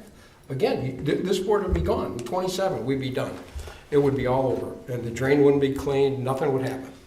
And I'm sorry I keep that up, but everybody just doesn't understand how the Township works. And that's why I really want, go ahead. I'm not gonna take your meeting over. No, I just want to finish my comment. I'm used to taking the meetings over. I'm sorry, I don't want to try to shut I think that a lot of it is that we felt like we weren't, we felt like our importance didn't match the level that we thought it should. So what changed from the morning that we had the executive meeting and I told you, we're going to be communicative and we're going to be on board. And then the next night, everything went haywire. I was taken back. I'm sitting there going, what? The same night. It was like, I didn't even I didn't All we expect were, all this. all we were asking for was we wanted to be a bigger part of it. And I wa- told you that yes, morning, I we're know. gonna make you part of it. Right. I never had a DDA board that wanted to be, and that's what I told them. And that's why I was actually kind of I'm shocked when you happy said that. I was like, that you guys how, were. why would you sit here? Like, we don't need to be sitting here. We want to be here because we want to make a difference and to be a bigger part of it and to learn and understand what you do. I know that you know, Leslie, you like move and groove to get things done, and you're not going to be able to, you know, go, hey, can I do this? Can I do that? And we understand the reality of that, and I think it's just it's just an overall better understanding of how these big projects work and what does that look like, because yeah, there's a lot of dollars coming before us, and we need that understanding to know, like, are we being good stewards of this money?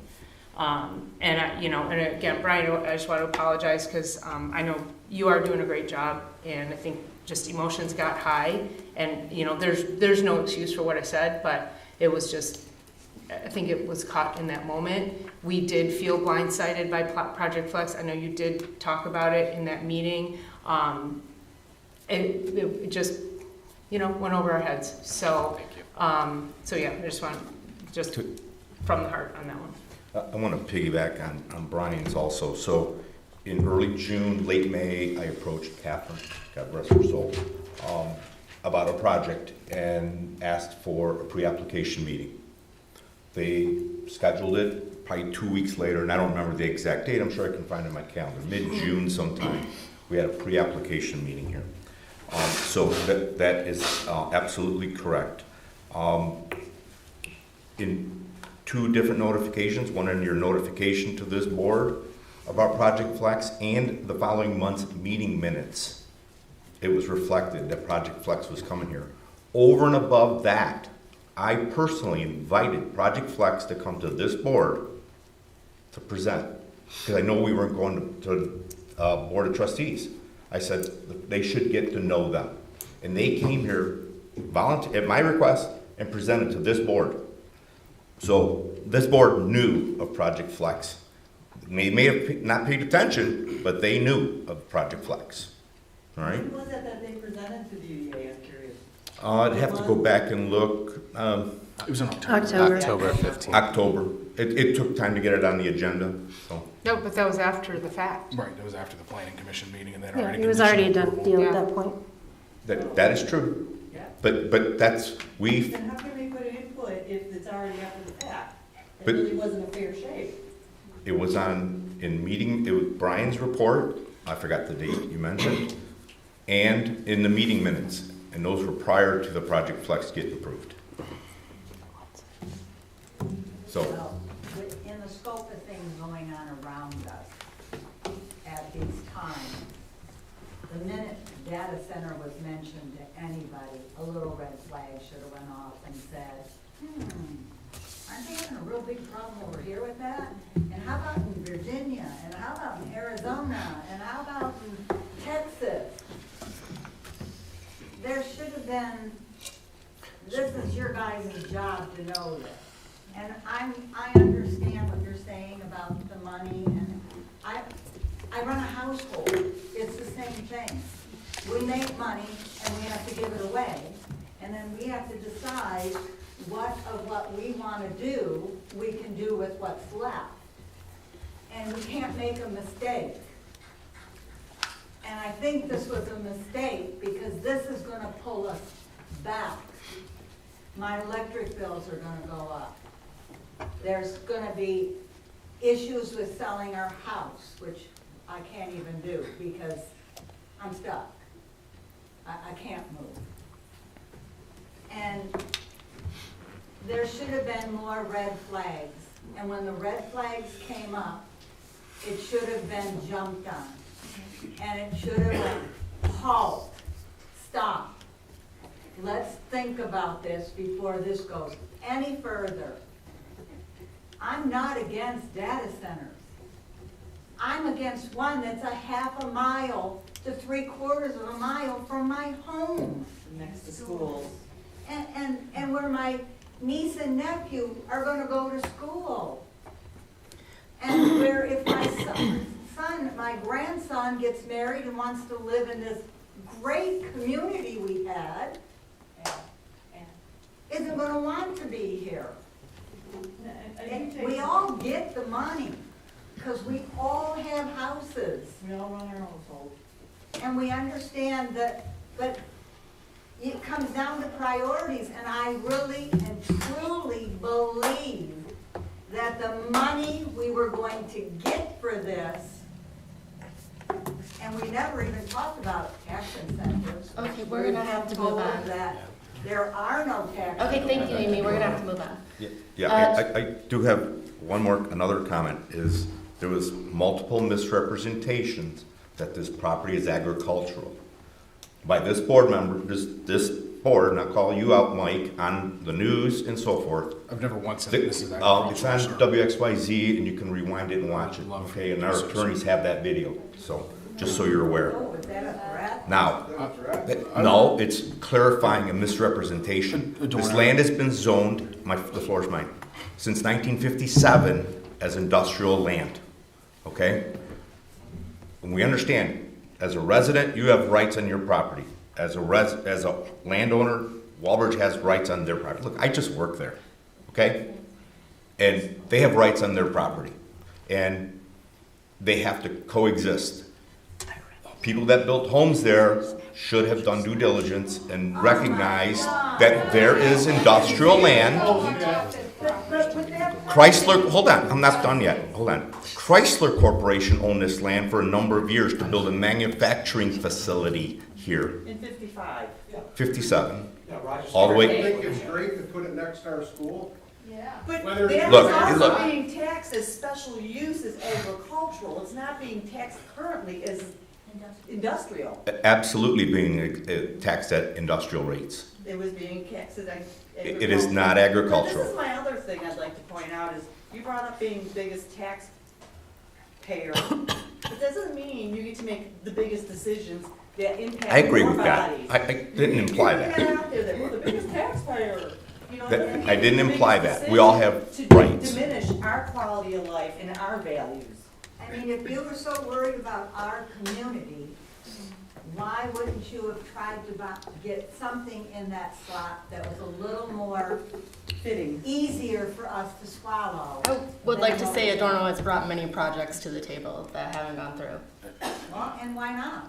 What other projects and why not? I mean, what was worse than this? Thank you. Food processing, Toyota Motor Company, Kroger with the another food processing, copper foil manufacturer. I can name 10 of them. All right, copper foil manufacturer that would have been allowed. We pushed back. We being And why Walbridge. didn't that flag things at that time, that something that bad, way back then, shouldn't had a change in zoning or ordinance or whatever you want to call it? I mean, if you didn't want something Because we bought industrial land. Why would we change it? Exactly. And you're sitting there knowing all of this. But this is all public. I would know it if it was not here. I would still know it. So this is all public. That's why when Brian began to speak, I said, speak whatever. But your business is to know what's going on. It's my business to know what's going on. But it should be your business to know what's going on in the community too, just like it is in my community. You guys to do it for me. Okay, we're not gonna take replies from the Thank chairs anymore. You can come up to the mic if you have a question or a statement. If I can, Chris, I just want Yes, to please. respond to what was thrown out at me. Adorno, if you go back and watch, I never said anything about zoning. I did point out that this land over here used to be agriculture because when I first moved into my house, which sits right next to your property, it was a soybean field. I never once stated that this used to be zoned agriculture. And if you go back and watch the absolute first interview, I also stated that, and it was actually part of the interview that got aired, was that I understand we're trying to be practical. Everybody has a right to do what they need to do with their land. And those were quotes, and that was in the interview. So I don't appreciate you throwing out those false accusations at me because that was not stated in that manner. The implication was that it was zoned agriculture. I was looking at a field, pointing to it, saying that it was agriculture. We have farmed it. We let farmers use it. Understand, but you can't misrepresent what I said, because I never once stated anything about zoning, nor was it my intent. I was literally looking at a field stating this agriculture. So I just want to state that, because you did throw out a false claim there. That was never intent, and that was never what I said. I will be a man of my word, and I owned it when I misspoke and went a little bit far with Brian. I would really hope that you would at some point do the same. I will.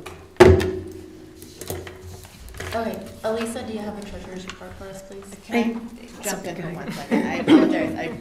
I just want a clarification. So I had, based on the request from the executive committee or organizational committee, I had asked McKenna Brian to submit a memo for tonight's meeting. So that's what he was going through with you currently. It was an initial request to try to figure out a process moving forward. And I just want to get quick feedback on if this memo looked good. He was shooting from the hip and he produced it very quickly, so thank you very much, Brian. But the overall format of it with regarding to projects that are coming down the pipeline, projects that affect outside of the DDA 2, is that format acceptable moving forward, and do we want to continue Yes. to advise him to present it Monday? Yes, we wanted this information, I think we noted in the email, so that we have time to look over and know what you're talking about. Sometimes you speak so quickly and you reference lots or stuff that goes over our head, and we're like on our computer trying to figure out where we are when you're on to the next thing. So this helps us to do a little homework before we get here and have a better understanding. And I'll try to get it in advance enough. I you want it to showed be up. as current as we can possibly get it, because you do have the township board that happens basically the Monday before. You're probably trying to get packets out Tuesday, Wednesday, right? But I'm happy to verbally fill in gaps after. We appreciate that, thank you. Yes. And then we were gonna see if Leslie could do something similar. And so I that- had discussed that with her, and I think So that- we'll have a heads up on your report before your reporting, so we'll be able to do a little research on it. So I would need some feedback or guidance on what you'd like to see in that report, because we do a lot for the township, and it could be a very long report. I don't, like, do you want projects that are active in construction or just proposed? So some of those details I would like to, I would need to know from you on. This is just a heads up of what you'll be presenting. So. No, she wants to know the extent of it. I think, honestly, right now, where we're at with stuff is we are just blind, and we just need to get up to speed as quick as possible. So my answer would be all of it right now, and then once we know it already, then we will cut back. But at this point, again, everything I look at, I've got 10 more questions. So I would prefer to just get the information.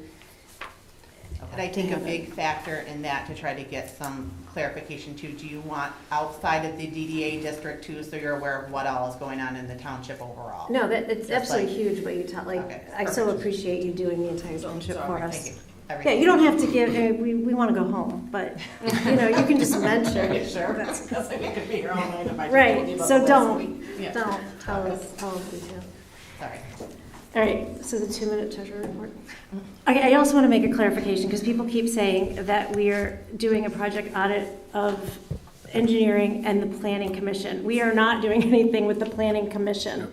We have 3 consultants. We have attorneys, we have a planner, and we have an engineer. And I know everyone's probably like, okay, that was weird last meeting. I am now the treasurer. Patty has been the treasurer forever. What does that mean? I think from an executive board standpoint, we have been trying to figure out what Patty does for the township and what she does for the DDA. She does an amazing job with making sure we are legal and paid and everything is, dotted, our I's are dotted and our T's are crossed. Honestly, most of what she's been doing for the DDA is going to continue as her role as Lyon Township treasurer, so a lot of that isn't going to change. I think as we talk about our frustration, there's a number of things that have gone on regarding the finances where we have been out of the loop and just wanting to try to get into that loop. There's 3 things I want to talk about specifically. One is the consent agendas. In the past, our consent agendas have been documentation of invoices already paid. In consultant with our attorney, we've been told that consent agendas should contain invoices that have not been paid, and that we should then be approving to pay our invoices, not being told that we have already paid our invoices. So Amy and I are working together and developing a system in which there will be a number of invoices that we continue to pay on time, like DTE, and so that those expenses will be in a different report, not a consent agenda. We will have those disclosed that we, as it shows here, that we paid DTE and consumer. It just not in the future is going to be on the consent agenda because they will have already been paid. So likely the items that we've talked about keeping on the consent agenda would be our 3 consultant invoices, as well as an issue that also came up is that we have a number of agreements, annual agreements that we renew. And so it's important that the board be aware of these that are coming. So Amy, like I know there's one coming up in the next month or so. And so in the future, what Amy will do is put that on the consent agenda so that we are aware that in another month or two, we're going to pay this bill and that we will approve that payment as a board prior to the payment going out. Okay, that's the consent agenda. I think the other piece that has been challenging is that we, again, a little later, are going to adopt our budget. And there was very little that we gave input into the budget for. So moving forward, that is completely going to change.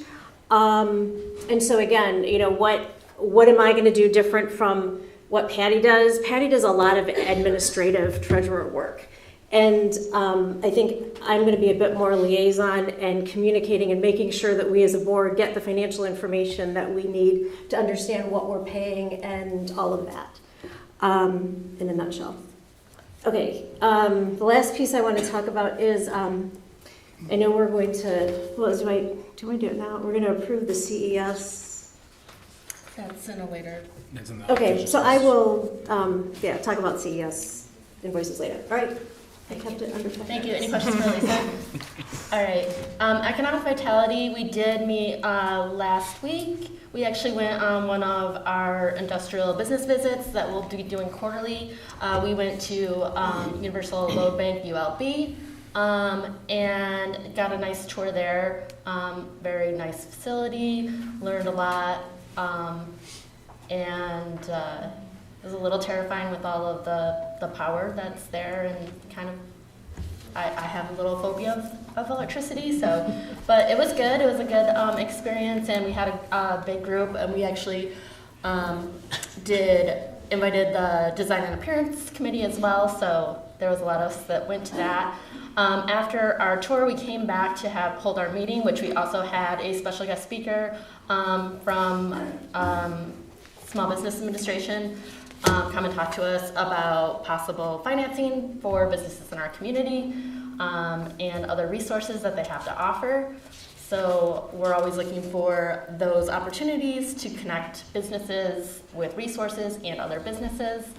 So we have another potential connection there. There is an opening for the chair of the Economic Vitality. So this will be my last report. And we're looking for a new chair to take over and report to us next month. Our meetings are typically Monday, 1 o'clock. the second Monday, the first Monday, sorry, at 1 p.m., but we're flexible on that as well. Any questions? Okay, up next, promotions. Okay. All right, we got more fun stuff coming up with promotions. We have our concerts all slated. It's going to be an amazing summer. We have a great lineup of bands. So come on out. We host everything at the New Hudson United Methodist Church at Inspiration Park, and so I'm grateful to have them as a community partner. All our events can be found at funonthegrand.com. And then we have Lion Rocks coming up, and that is our celebration for Earth Day. And we have some of our committee members, they paint rocks with different bits paint a rock that says Big B Coffee. or any of the other businesses, and those rocks get put out onto the trail, the Yarn Valley Trail.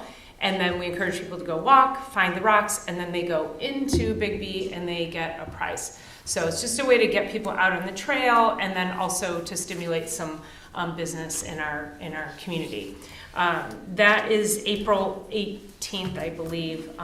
And also, real quick, I was looking on Fun on the Grand, and Lion Rocks and Touch a Truck are not on our calendar. Yeah, Angie and myself just met today, and we're inventorying a list of what needs to be updated on that site. Okay. So thank you for bringing that up. Do you have dates for? Yeah, the Touch a Truck is, give me 1 second. Okay.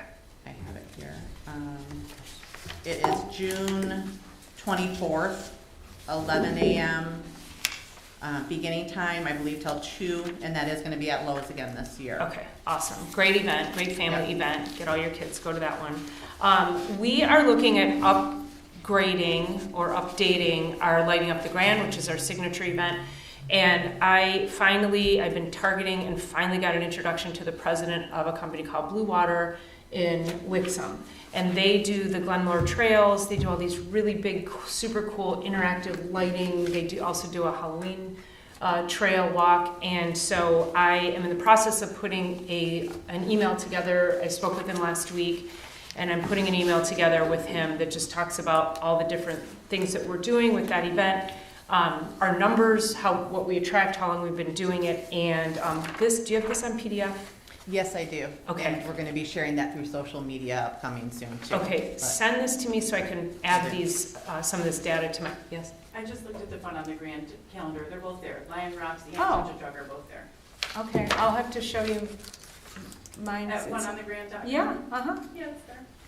I didn't see, it's not showing on my side. Okay, maybe it's an iPhone thing, I don't know. So anyway, so I'm super excited about that, because if we can expand even more, we started that was 2020. That event started as a just very simple self-guided tour, and that has expanded to now through the downtown with all the downtown businesses. So more to come on that. Lastly, I went to speak with Rotary 2 weeks ago. They wanted me to come and speak on the DDA and all the things that we're doing in the DDA. And that was really fun to go, and I did have some of these stats, so I put that in the PowerPoint.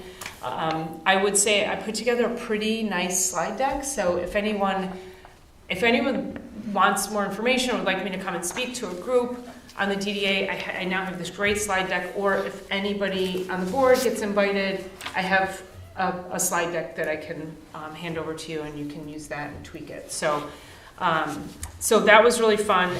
The last thing is they are trying to get a Rotary sign as they enter Lyon Township, and they said they were unable to, and I don't know who they spoke to or what, but who do we speak? Is that a planner? Is that depending on where they want to put it, Yeah. the road commission for Oakland County, because our ordinance permits governmental and quasi-governmental agencies signs in the right-of-way as long as they're permitted by the jurisdiction, which on most of those major roads where they'd want to do it is Oakland County. Yeah, they said they want to have it like open. on the two entryways, like one on each end of town, or maybe off the freeway or something like that.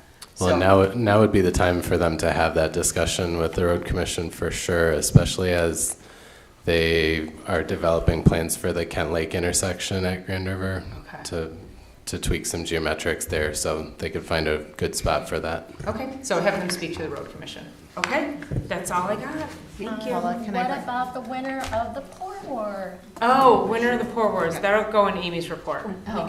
Yeah. Second place, we got second place for Wholehearted Winery. Nice. For our location, for our community. Awesome. So first and third went to locations in Wixom. But we had the second best showing out of all the communities. I believe we had over Almost 1,000 total visits amongst all the communities. Yeah, and I believe about 30% was from New Hudson, right around there. One other thing I did want to bring up, Paula, I had sent an email to you, I think you, Carissa, and Pastor John, just to give a notification, and I'm just saying it publicly so we can recruit any ideas from people in our community. Unfortunately, our tree that we planted at Inspiration Park has not made it. Yeah. It's the second tree. That spot is just not conducive to planting. So we are looking for input and ideas with that committee to pivot and to continue to make a great event for lighting up the Grand. And we'll just have to be more creative about it. So Well, and that could be Brown something Christmas. too with Blue Water, I can talk to yeah, them about. and I will be reaching out to, I believe it was Rick Elko, perhaps, that donated that tree for us. So they covered the expense for it. So I just found out about this recently, but I will be reaching out to him to let him know about the unfortunate situation that we're in and what we could possibly do to help recognize moving forward still for that contribution that they had made. Okay. Yep. I have a question. Do I have to walk up there? I had knee surgery, and I'm really not going up and down. It's just about putting a sign, whatever, paint the side of socks with something Oh, the that mural? says New Hudson. I mean, they've got the perfect building. That would be great under the Design and Appearance Committee. Yeah. So You could do it split, or you could go Yeah. right over the gutter. it's being discussed. We've been in contact with the building owner about potentially working on a mural, that in another location in our downtown too, that we're working forward. And the township is actively working on how we would move that process forward, because we don't have a mural ordinance, so how can we move it forward without having to create a whole specific one? How do we treat that project moving forward? Funding, resources, but it is moving forward and there are discussions about that. So we're hoping to have something soon. It's just a billboard on a building. Absolutely. It's not Project Flex. So I think there could be some concessions that we could give. There to absolutely are, and I would strongly encourage you, Amy, if you would like to join our Design and Appearance Committee to give more input, we would love to have you. And that is an honest and sincere invitation. We would love to have you do that. And I didn't feel very welcome. If you leave me with your electronic contact after this did. meeting, leave it with me again, and I will add you to our Design and Appearance I get Committee. emails from you about the DDA, so you got the wrong Amy on your, some of your messages you're sending out. So do you get the Design and Appearance Committee agendas? I really don't know, because I just believe that it's like, oh, it's from Amy on the DDA, and there's a couple other people, and my name's at the bottom, so. Okay. Well, if you're interested, let me know. Okay. I'll leave it at that. Design and appearance update? Yeah, real quick. Obviously, we took the tour with whatever you guys are, not Economic Vitality. And so this next month, we will not be meeting, and instead, I will be attending. We are going to have a DIA project around town from May through August. So the DIA has invited a number of us to come to their large community meeting where they tell us all about this project. So looking very much forward to learning more about that. And Angie, are you going to be putting on social media where you were going to do some teasers? So check out our social media. Angie's going to be kind of putting some teasers out there as the 8 locations and all of that. And that's it. Perfect. Okay, organization meeting, committee, we did meet this morning, and was a lot of talking about communication and procedures with taking more ownership over the projects and the accountability. So definitely a work in progress. We had a very thorough and informative meeting, and we're making a lot of progress, but still a lot of progress to be made. So we will be meeting more often to get this going quickly. And now the Township Board. Should I give me? Yes, please. I've been talking enough tonight. I just got a quick one. Our water system, the softening portion, I'm hoping to be up 1st of May, and I'm praying. And the sewer project is going really well. I think they're talking into September, August for that completion. These are 2 major, huge jobs in the township, and it's taken a lot of time to manage them, but they're doing real well. My other thing was the Citizens Academy. I'm pretty stoked about that. And Tina, you're going to tell me when we can get that going, right? Oh, yeah. Because I want to put that out to everybody, especially the people that have been coming to the meetings. I'd like to give them the first opportunity to sign up for this Citizens Academy. I think it would be wonderful, and we're going to take tours. I mean, it'll be like maybe once a month, are we thinking, or twice a month? Right now, it's scheduled as a 7-day program. Oh. But it ties into all the board meetings. Okay. And for the DDA, it would tie into your May informational meeting, so that we're not recreating. Okay. Well, we don't have all this stuff put together perfectly yet, but I'd like to offer to the people that have been coming to the meetings first, because I think it would be a wonderful thing for everybody to understand. And we'll take tours of the fire department, we'll take tours of the police department, and I think it'll be a lot of fun. And it'll get to people to understand the process of government, because I'm telling you, I didn't understand it, and it took me a while to get to the point where I kind of understand it. I still have some learning to do, but I think it'll be a great thing. And I'd like all the boards to do it too. I'd like them to get on and do the tours and understand the township a little bit better. And it opens communication to everyone, and it gets the public involved, which they need to be. And I've been asking every time for people to show up. You know, I want you to come to the meetings because you have input also. And we want that. Good, bad, or not, we want that. We absolutely do. So please, don't stop coming because something goes away. We need to keep you in the room. It's important to the township to make it run. Thanks, everybody. I'm sorry, I'm going to quit talking. If I may, just real quick on communication, and thanks for that, John. You got a wonderful sign, nice TV sign right in front of that fire department. So I've seen this in other communities where they have what's going on. Like, we got a trustee board, and we're going to talk about this project. Yeah, and it lights up, and people drive by that, and all of a sudden they say, oh, okay.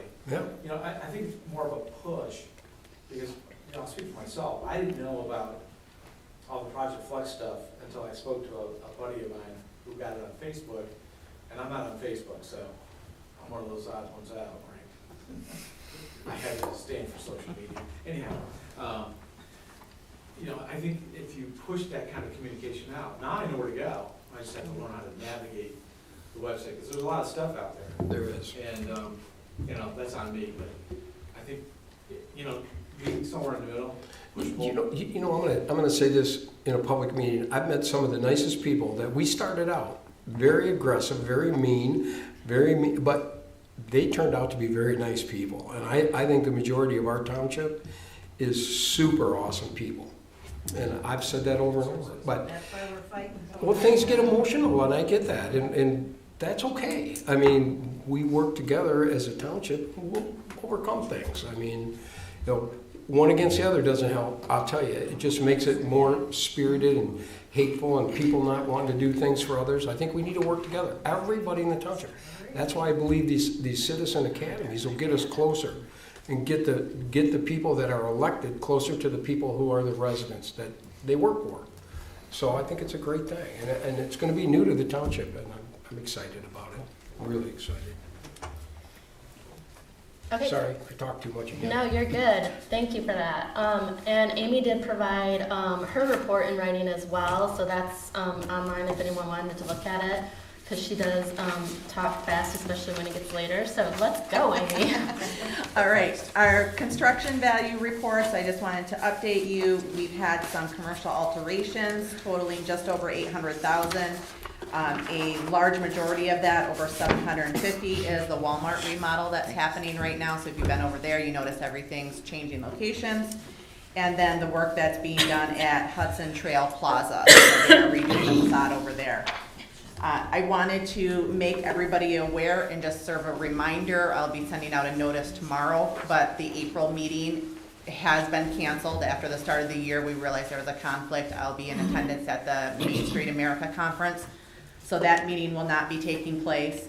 And also at our next meeting in May, I just wanted to make everybody aware, based by PA 57, which the DDA was created on, underneath, We are required to have 2 annual meetings each year where I give an update on the state of the DDA about priority projects, where we are with the budget, what we do in the community.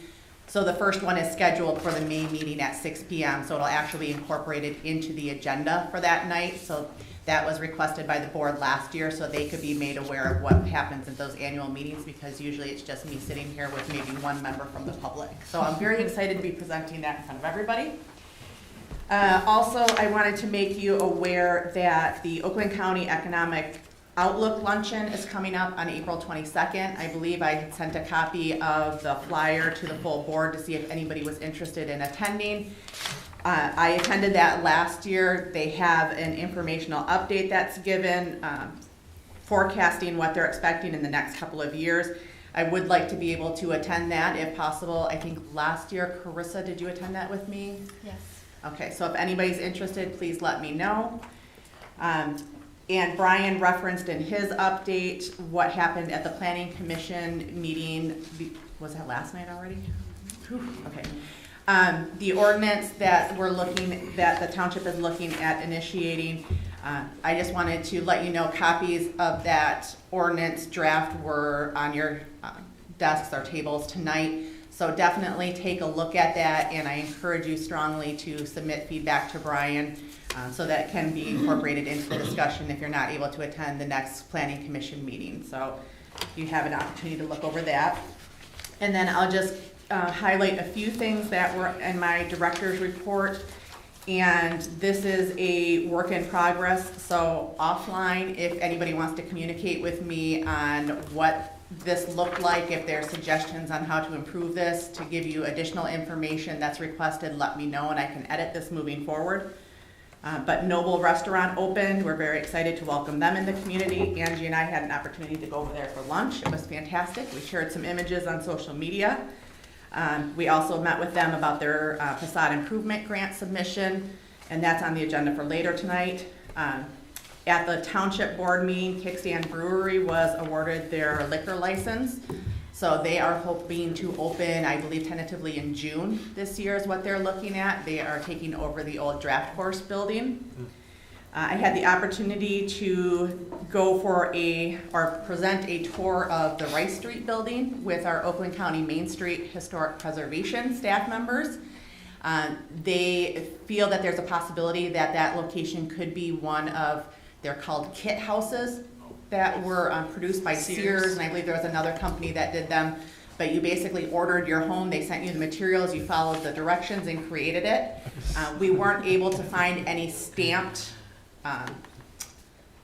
beams or logos anywhere, but a lot of that location has been redone because it was lived in previously in the last couple of decades. So new walls have gone in, but we did tour that, and they said that their staff was interested in utilizing that location as possibly a tester for their staff on how to do deep dives into the history of a specific location. So I let them know that we would definitely be interested in doing that. So they are going to work on getting a better history for that and possibly moving forward with them. If it's possible, if it is a kit house, maybe doing some historical preservation. The township does sound interested in that if it's proven to be one. So I will keep you updated as we go along. I also know I'm asked on a regular basis about the gas station at the 6 Points parcel. We had Oakland County Historical Preservation meet with that property owner, I think it was last fall, to determine what he could potentially do with that site while still preserving the historical aspect of it. They submitted some initial design works back in December, so we were able to meet with the property owner just last month and present those to him. There are a few roadblocks that we have to discuss with adjoining property owners to try to massage that process and to see if a development could take place. But there are still active conversations with that, so I will keep you updated if anything moves forward. And I already told you about the tree. I had an opportunity, the board approved last fall for this DDA to join the Oakland County Shop Online website. So we paid our dues, have access to that program. I had an opportunity with Angie to do an online initial meeting with their staff members So we are going to be working with a couple businesses as kind of incubator programs to see what the process is to get businesses involved, to set up their online presence.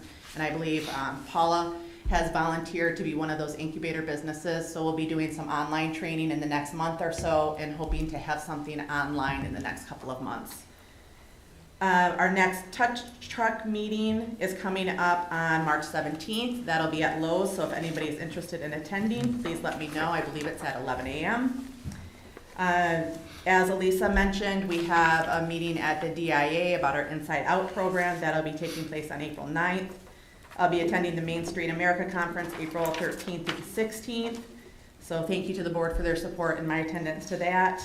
And then I am going to be working on some of the Main Street Oakland County quarterly reporting requirements. Leslie stole my update on the crosswalk.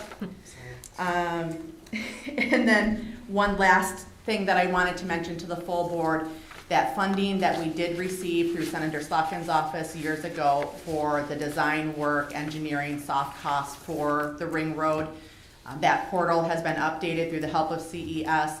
And starting tomorrow, I am going to be printing out invoices, going through and highlighting those that are reimbursable and submitting them online. So myself and the township has allocated some time to utilize one of their staff members also to work with me on that to help streamline the process. So we should start getting that submitted tomorrow. So, Okay. Any questions for me? This is I great. did talk fast, so sorry. I like bullet line items, yeah.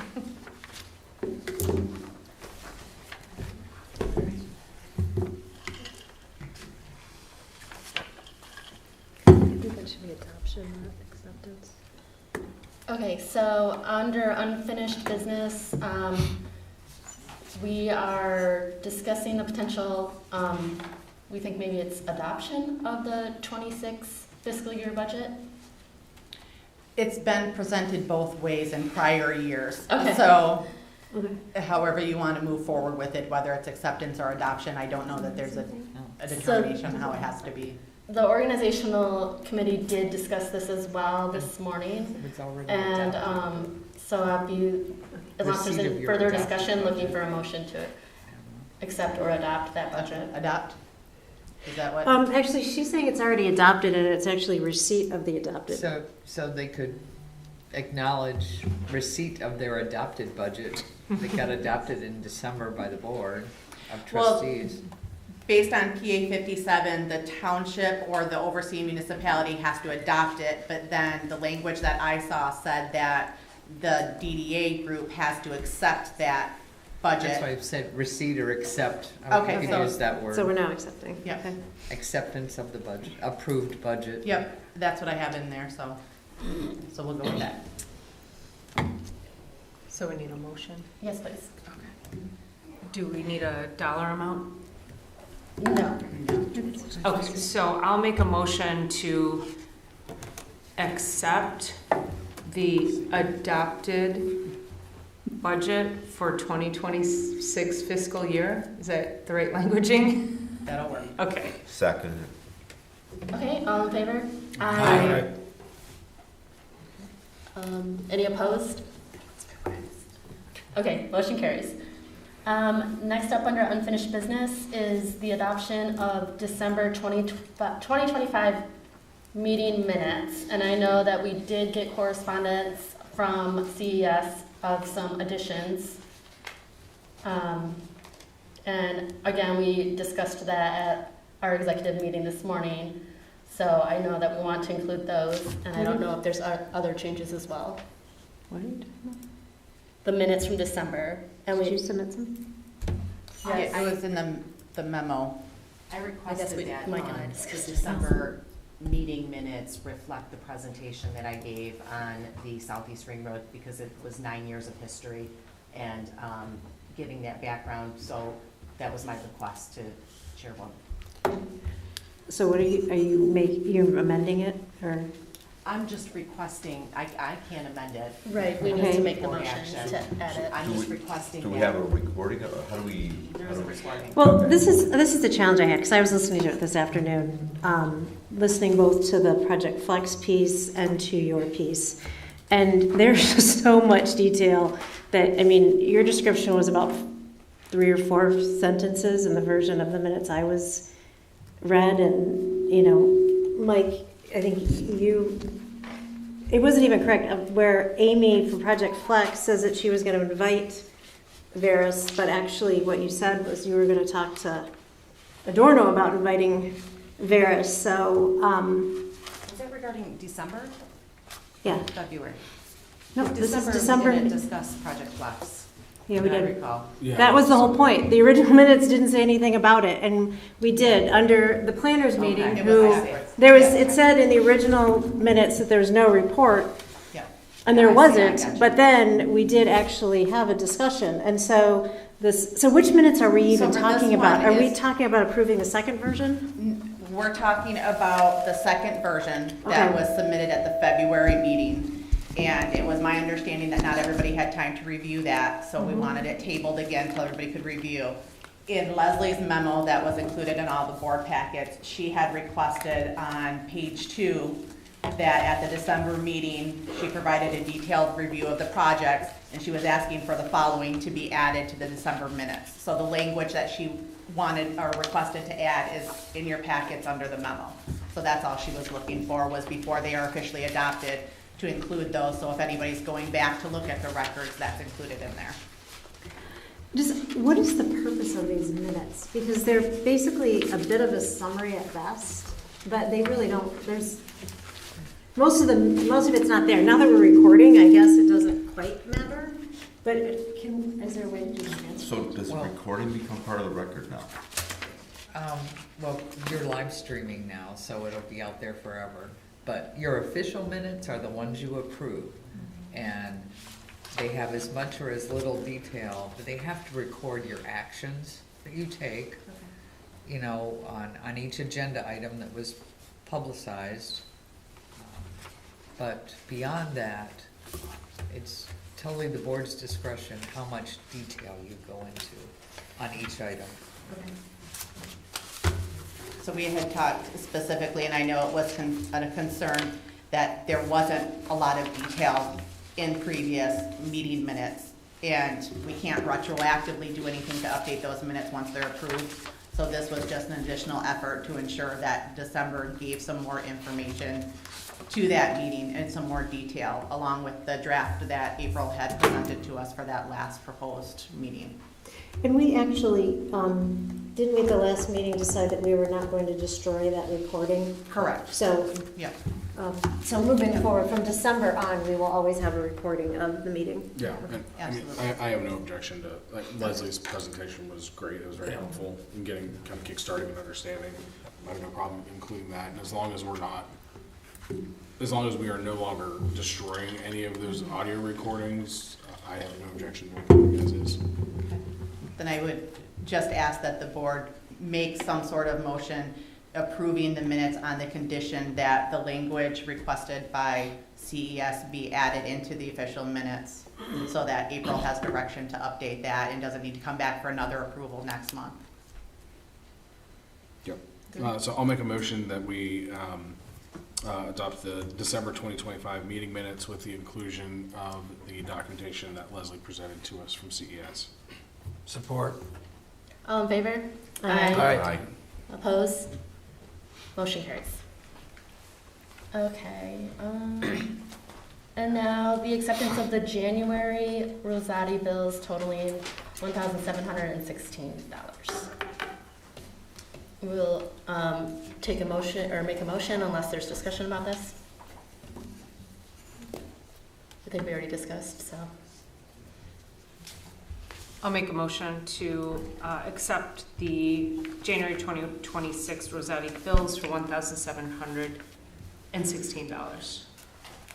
I'll second that. All in favor? Aye. Aye. Opposed? Motion carries. Now the acceptance of December 25 CES bills totaling $3,852.78, and the January CES bills totaling $1,598.94. Now, is this where confusion came in as far as like what was actually paid and what was Yeah. not? Say, is this paid or not paid? According to my accounting records from my office manager, January hasn't been paid. That isn't my concern right this second. It's that if they're approved by the DDA board, because we can sort that out administratively on, you know, there's checks, we get paper checks, so it's pretty easy to say. But as of last week, we had not been paid. For January. For January. December, we were. Okay. Was January on the February consent agenda? Yes. Yes. Okay. And yeah, so we had pulled that, but I think that was the confusion, was that we were under the impression that they had already been paid. That's why we pulled the number, just so we could have discussion around it. So, but you're saying your records show they have not been paid yet? Correct, for Got it. January. Okay. And now, and we're flipping it, so I think we should be good. So going forward, we're gonna pay in the arrears, right? We're gonna see the bills that are not paid Correct. first. Correct. Got it. For consultants. Yes. And for, I support that. whatever it's called, contracts. The contracts and agreements.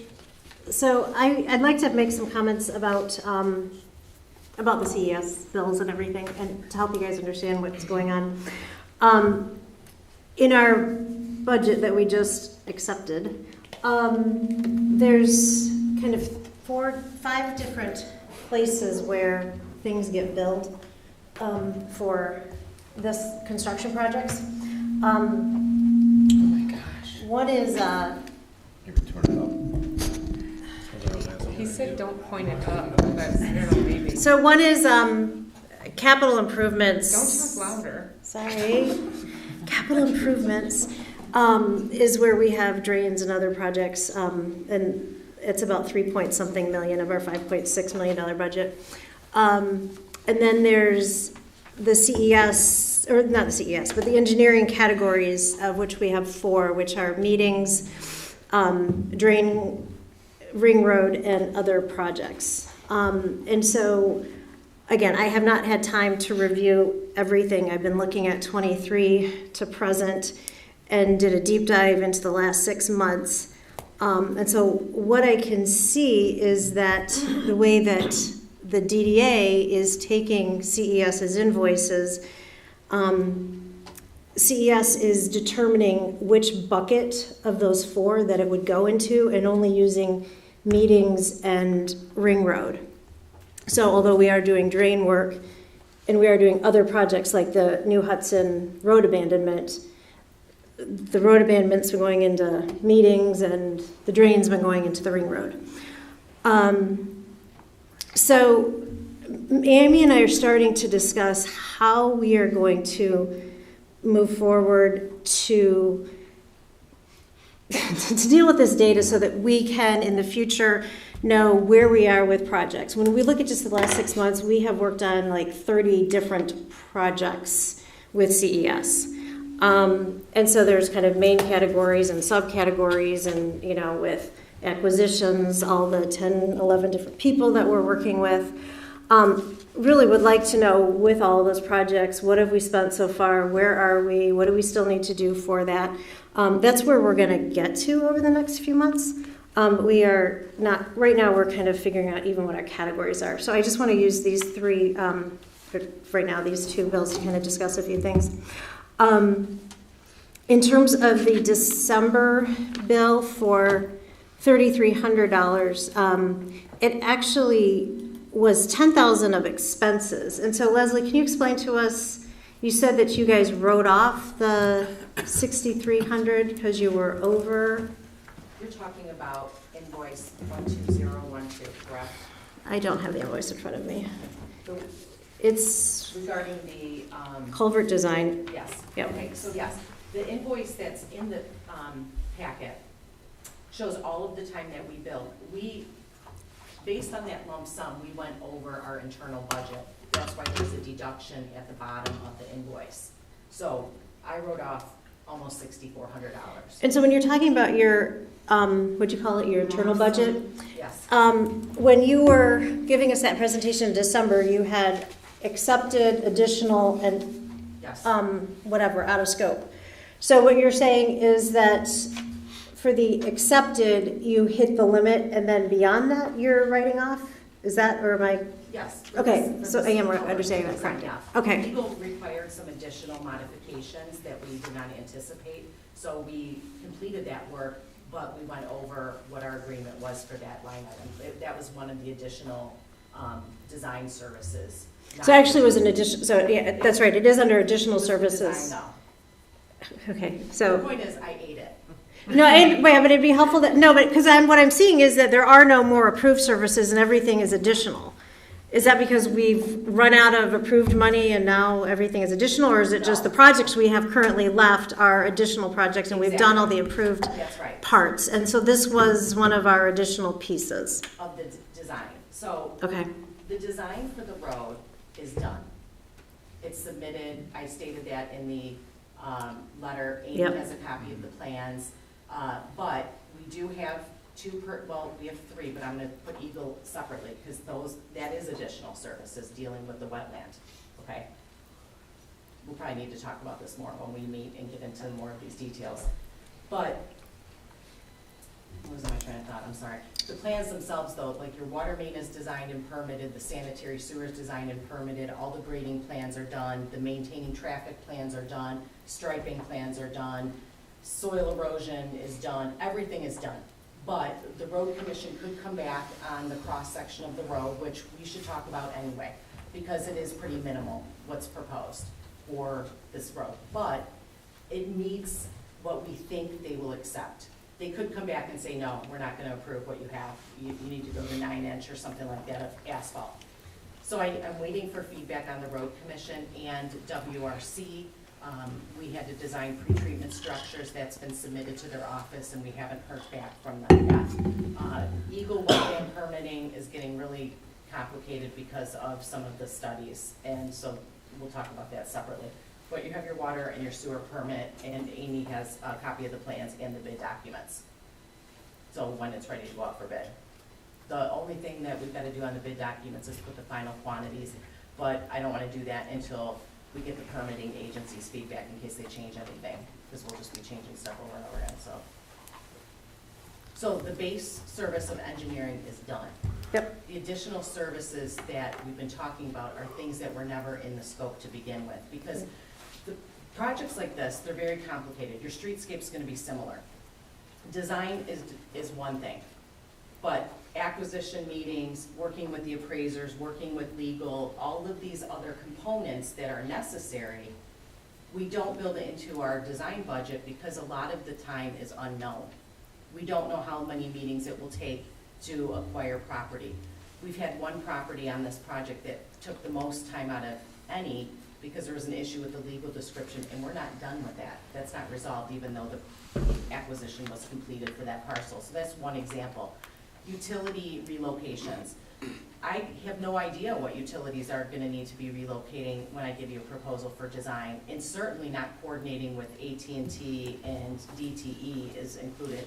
Just to give an example, Martindale Road, which we've been designing, we've been hounding DTE for a year to move the poles, and you have to constantly stay on them. So those are things we'll get into the details. I listed all of those outstanding items we have to talk about, but it was part of the design scope. And so internally, we went over budget. We just showed that as a deduction on that invoice 12012. Okay. And, yep.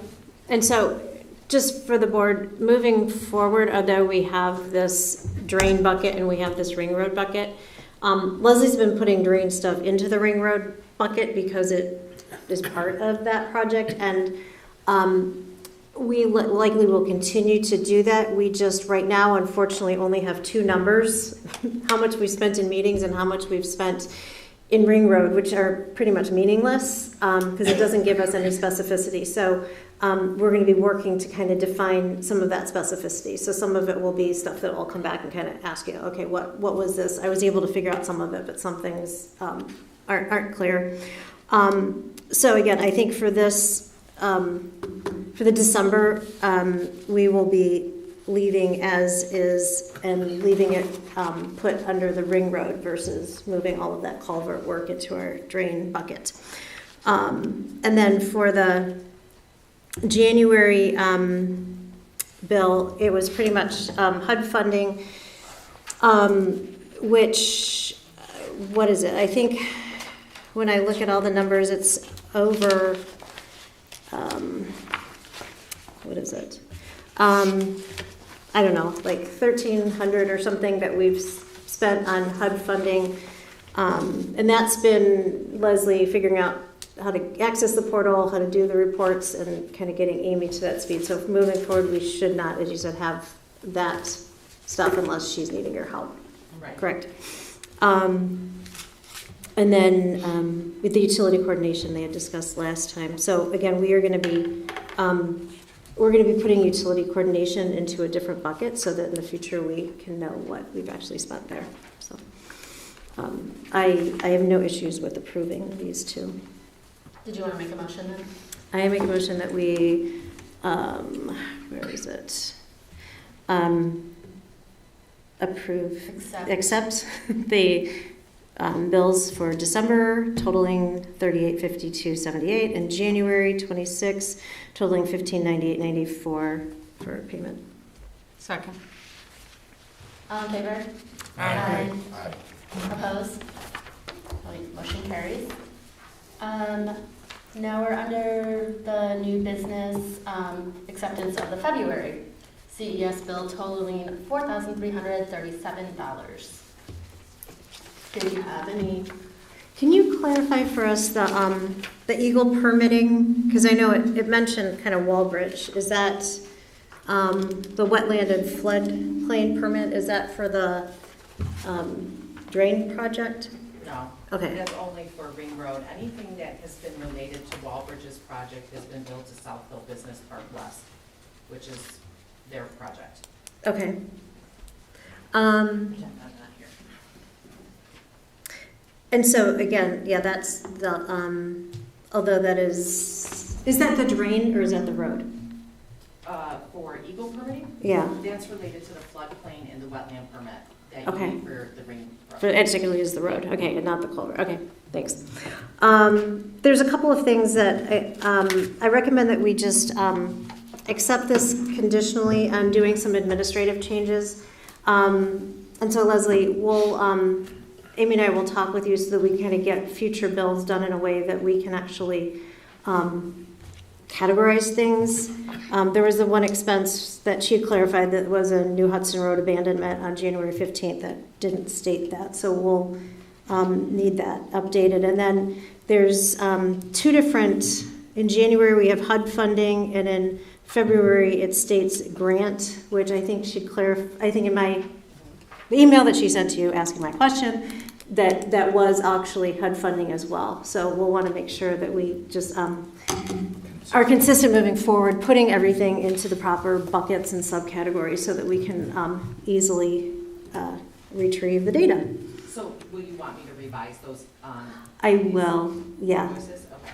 Yeah, and at this point, again, that's what matters is I would like to just have January 2026 moving forward done in a consistent way.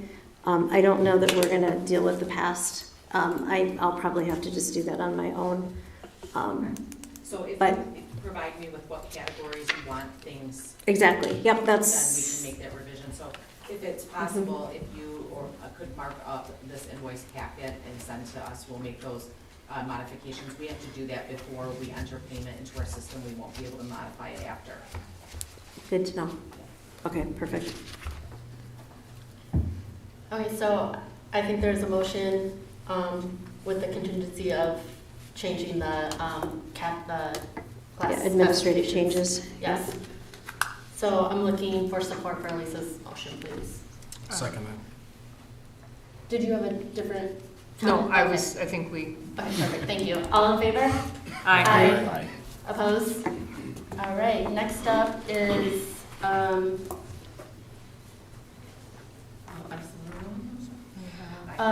answer that one too. the traffic count? Yes, please.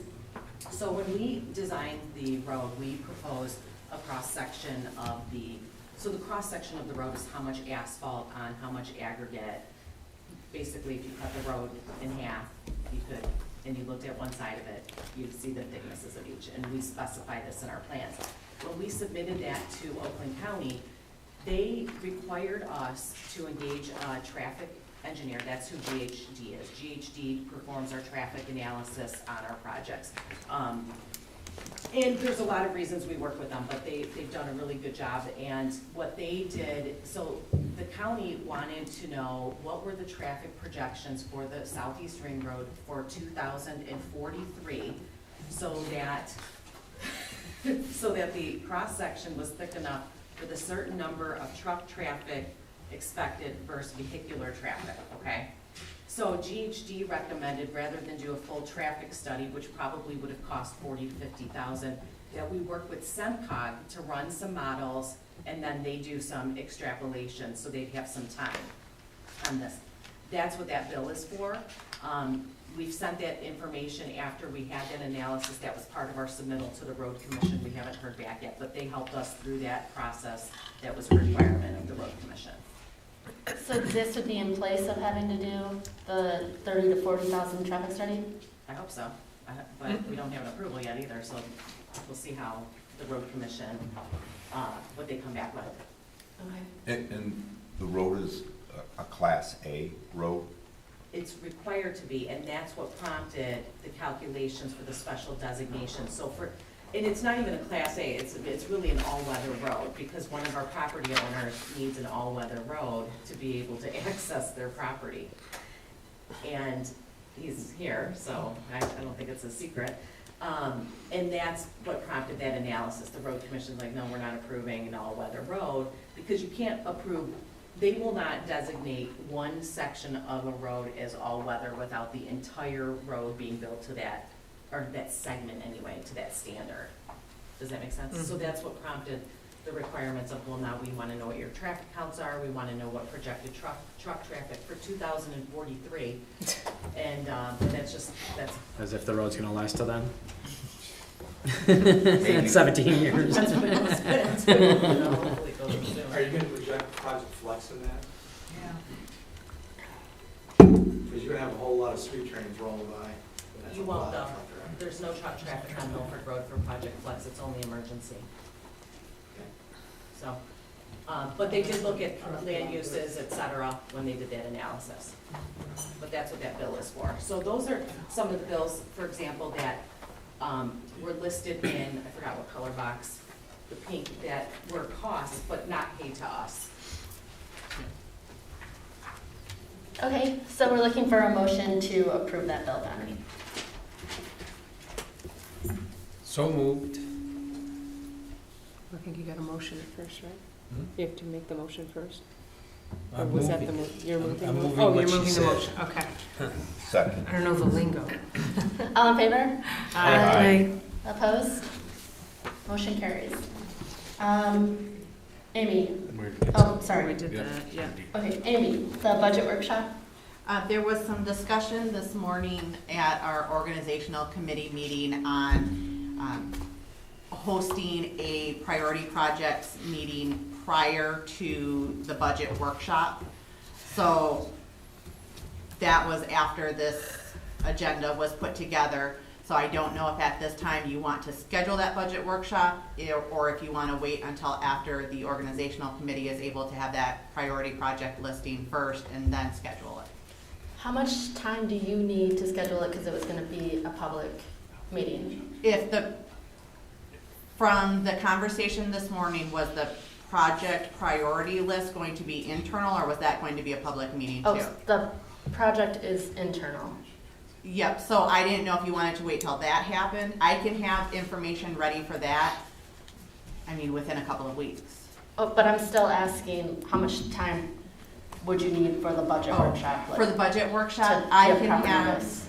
we're gonna be putting it together from scratch, so I don't really need a whole lot of prep work. It's just about posting for the meeting, so I believe it's maybe, if I have 2 weeks, that's plenty of time. So if we determine it at our May meeting when we wanna do it for June, that should be plenty of time.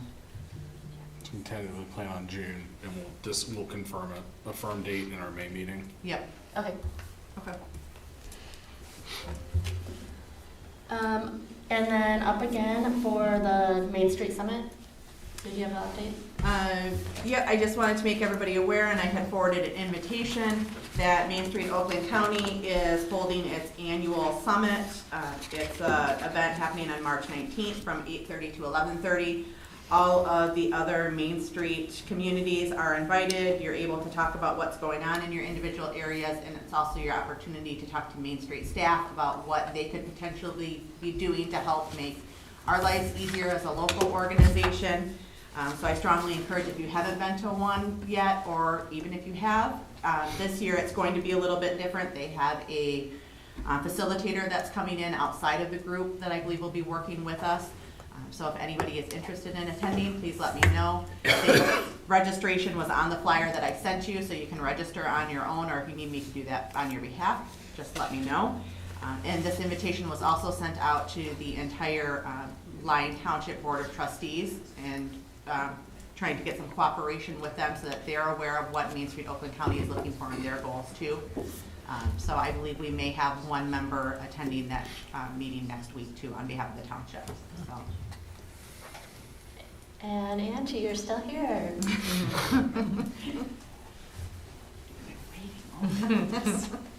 Okay, I'll make this quick.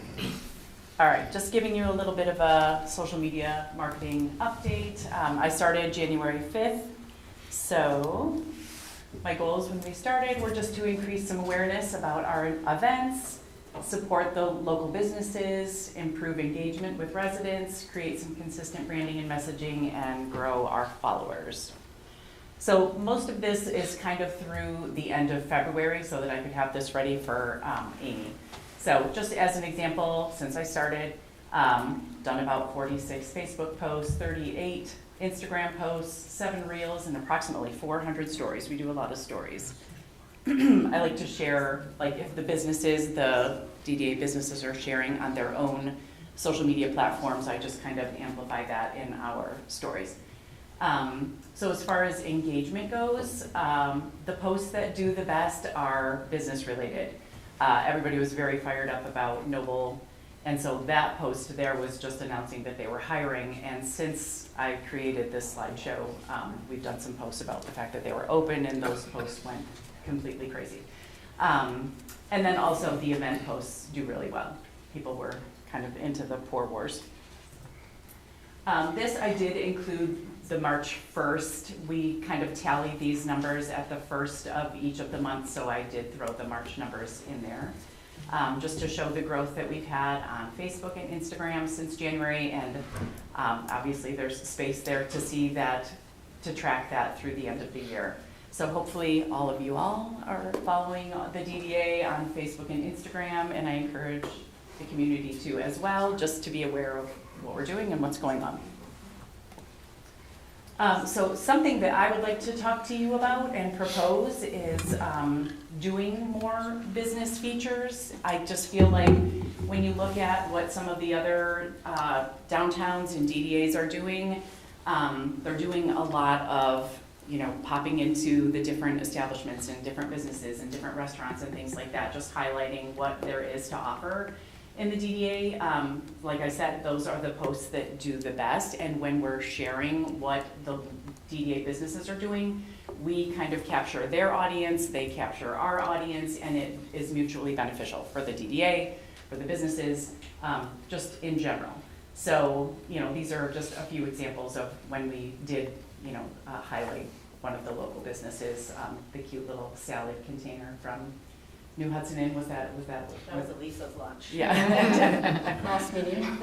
So that's something that I would like to talk to you guys about, like how you feel that could fit into a social media strategy. So I've got a little bit more about that. Did I just skip one? Okay. So again, it just increases our engagement.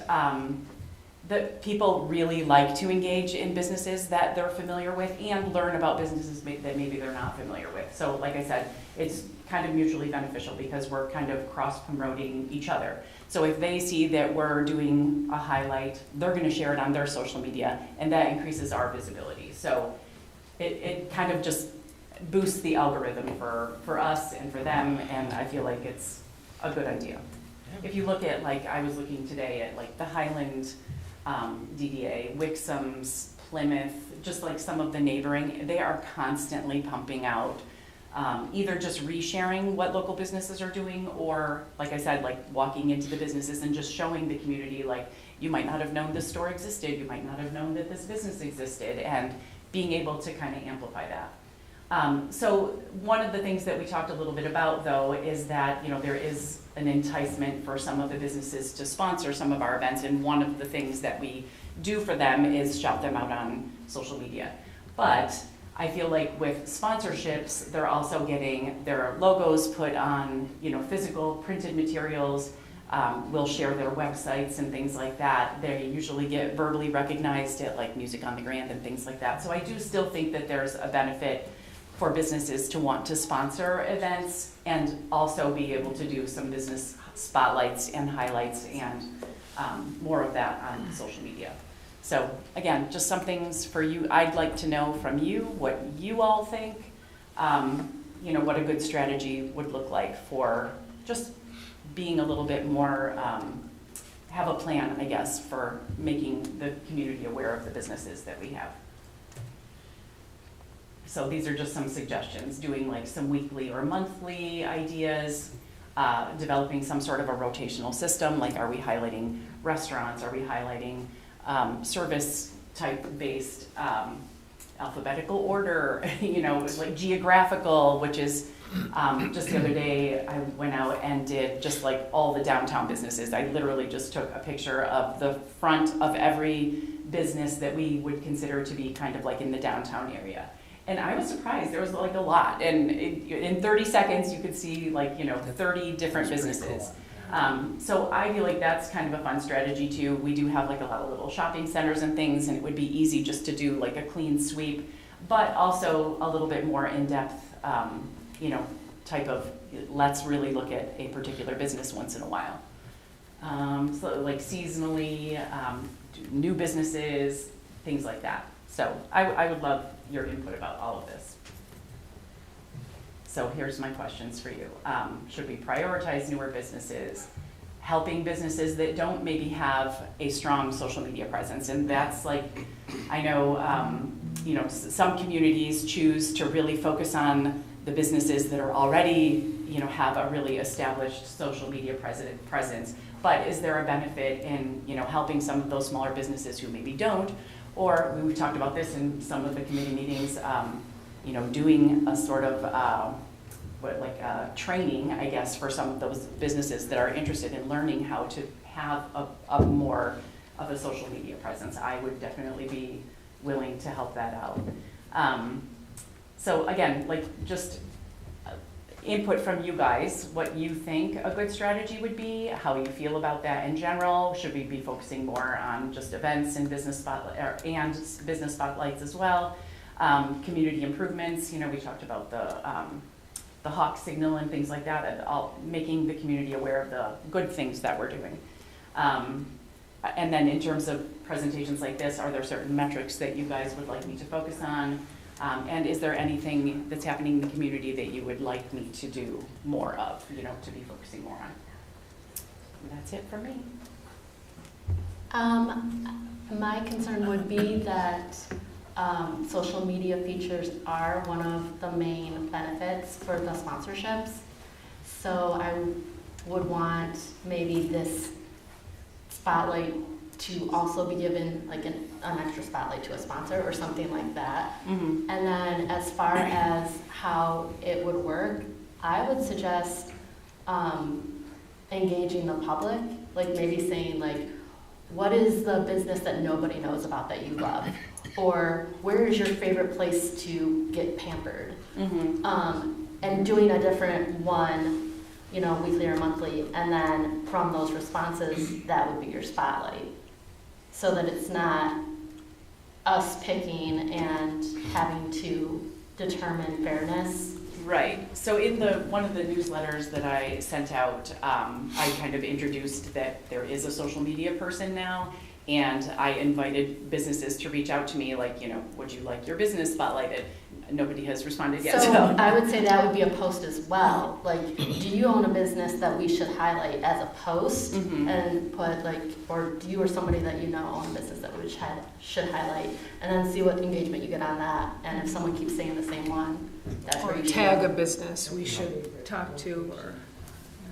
Yeah. What's your favorite place to go in New Hudson? Right. How do you feel about me? So I do a lot of resharing in our stories, which only last for 24 hours. And again, a lot of communities are sharing what local businesses are doing, like on their public-facing pages, like events that are going on at different businesses, or sales that are going on, or collaborations that are going on. And they're just kind of spinning it out onto their public page as well, so that the community can see it and it's there for more than 24 hours. How do you feel about that? And again, that's amplifying businesses who already are utilizing social media. So I feel like there needs to be maybe some consideration for those who. I mean, I love that it's on the stories, but I also love these other points, the events and the community improvements and the community engagement. So I don't know that we need to also have those other business posts. I like them on the story. Okay. Maybe if we don't have information with all those bullets and with adding this business component, then maybe, but I think that there's enough content there. Okay. So start with community outreach and letting that be the driving force. I mean, I'm just one person, but I do a lot of marketing, so. Yeah. Yeah, I mean, the combination of that and new businesses, I think we should celebrate new businesses regardless of the sponsorship level. Bring people into the community, give them a good welcome to the community. Yeah. Agree. Yeah, I mean, I think there's, I see this kind of as a hybrid model, is that, I love that you share, you share my stuff all the time. I love that. Thank you. Stuff out there. I'm doing it, I'm working it. And so that's great. So that helps me. And so I think as businesses, it's like, a lot of times we can't always just do a sponsorship, so I think that's more of like a public service, and I love that. And then I did a similar thing. It was during COVID, and I was going around and I was doing tabs. So I did Carissa's a couple of times, and I came in, I gave her $100, and then I would do a video, and I'm at Big B Coffee, and come on in and get a free coffee on me. And I was putting that out on social media, and then she'd share it. And so I was doing that for all the local businesses. The problem I had, because I love that idea of just going into a business and saying, hey, can I just, take a video or talk to you for 2 minutes? There were a lot of people that told me no. And then I'm like, I'm just here to, there's no, or they were like, what's the catch? I'm like, no catch. I'm just trying to give a spotlight to people in the community. So I think maybe be prepared I'm not opposed to just walking in my business and going, hey, I just want to, but some people might not want that. But I think there's sort of that, how do we do that in a way that, yeah, my concern is like a fairness thing. Like, there's 1,000 different establishments that I could just pop into and, do a quick thing. The new golf simulator place, that would be a fun one. I mean, we've done some posts about them, but there's just so many different businesses that maybe people don't know exist. Like, I was just talking to somebody the other day that didn't know we had a golf simulator place, so. Well, and what you did with just taking all the pictures, love that idea. The great post. It's a great way to get it out that, hey, here's the downtown, and then like you were saying, you could go to the strip malls and go, hey, here's what's over on this side. Hey, here's what's over here. Did you know?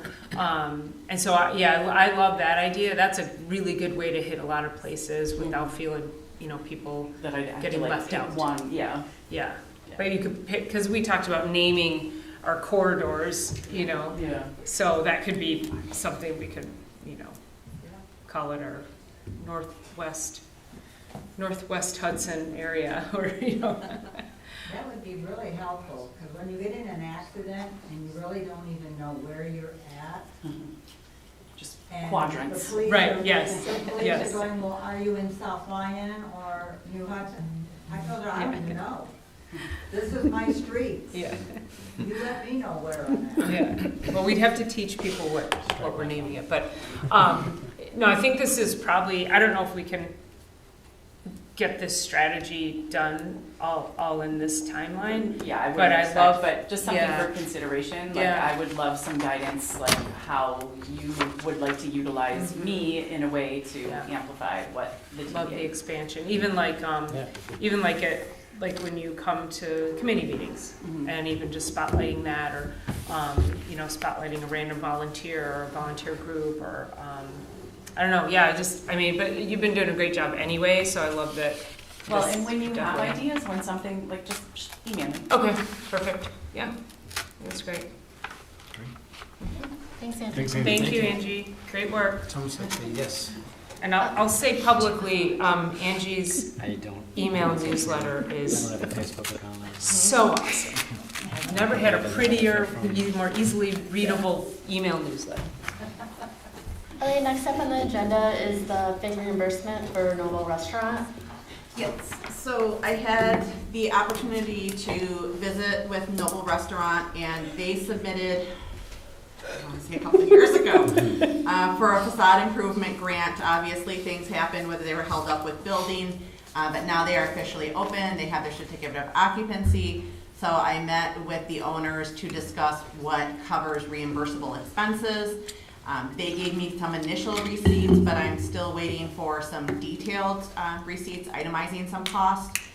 However, with us not meeting in April, if they do submit them in the next few weeks, I didn't want to hold up any potential distribution for that. So I was hoping that the board would consider to approve the release of the grants not to exceed the approved amount of $20,000, contingent on the treasurer and serving also as the design and appearance committee reviewing and approving that. And if I remember right from the one we did last year, the funds are already set aside. This is all Yeah. allocated. This is not a net new. Correct. So I would be okay with that. If anyone has any questions, concerns, we need to take a motion then? How do you want that to actually Correct me state? if I'm wrong. If we could have a motion to approve the disbursement of the facade improvement grant for Noble Restaurant, conditional on the review of the receipts by the DDA treasurer and design chair for approval. I So moved. Not to exceed. I make a Not to motion of what exceed Amy said. $20,000. Yeah, so moved. Can I just say that? So moved. Okay, there we go. So moved. Support. There you go. Okay, all in favor? Aye. And opposed? Motion carries. And now we're looking for a motion for the 2026 fundraising brochure that Amy and the executive board and McKenna have been working on. Any final last minute changes to that? Okay, then I'm looking for a motion. Motion I to. had- oh, sorry. Go ahead. I just had some, I don't even know if you want me to bring it to your attention, but as long as there's approval, I just want it on record. So there was some housekeeping I asked. Unfortunately, when we lost Catherine at the township, she was my proofreader for everything. So that's been a hard spot to fill too. So Angie was proofing some of this for me also, and she had pointed out a couple variations in color, a couple spots where we're referring to volunteer opportunities. There's always an S on there, so we're gonna clean up some of that language.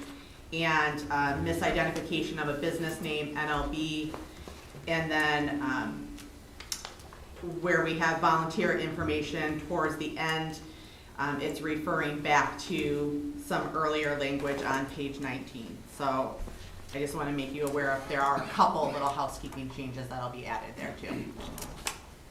But I would love to get this distributed. I'm very excited that we've already had like 3 or 4 businesses reach out to me and say, is it ready to go? Because I want to sponsor something. That's great. So I'm Nice. very excited. Good. Well, motion to approve the 2026 fundraising brochure contingent upon punctuation, spelling, edits. Second. All in favor? Aye. And opposed? Motion carries. Amy, the discussion for the tech grant. Yes, one of the perks of our membership with Main Street Oakland County, as they often throughout the year have different grant opportunities for specific funding. One thing that they offered was a grant for technical assistance. This grant maxes out at $1,500. I did have to have some initial ideas of what could that funding be utilized for. So I had submitted a few ideas to them, and they had given me the approval. If the board does want to see me submit those projects, I just need a reflection of it in our minutes that the board is approving for me to officially submit those projects.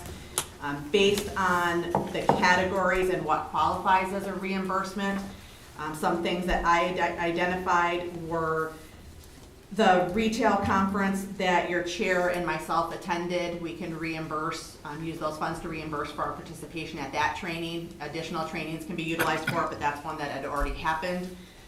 And then the design work for McKenna for the fundraising brochure can be utilized for that too. And also the print costs for hard copies of this fundraising brochure could be utilized. So my recommendation would be just for a motion to approve the director to submit for the technical assistance grant covering fundraising brochure and the retail conference participation. And that's a, that is okay to go back on projects that were already started? Yes, okay. They're reimbursable. Okay, so moved. Support. Is there an amount? Makes it easy. Or It's up to 1,500, and between those two, we should be able to get that max amount of 1,500. Okay, thanks. Sorry. Okay, we have a motion and a second. All in favor? Aye. Opposed? And then the last item on the agenda is legal service proposals. And the organizational committee met this morning, and we had met with our legal representative in the interim, Rosati, and there's going to be some clarification on whether or not we can continue legal services with Rosati. It was brought to our attention that it may be a possibility. So we are getting clarification on that from them, because our preference would be to stay with Rosati. But if needed, I had been tasked with recruiting some other legal services proposals. So included in your packets are proposals from 3 different attorneys for your review. I don't expect a lot of discussion tonight. I just wanted to let you know that those packets are included in your packets that were posted, so you can peruse them at your leisure. But the executive organizational committee will be working together on vetting those proposals should we need them moving forward, and the next step would be to start interviewing any of those potentials to ensure that they would be a good fit for the committee. So I just wanted to make you aware of that. And that is just for DDA representation? Yes.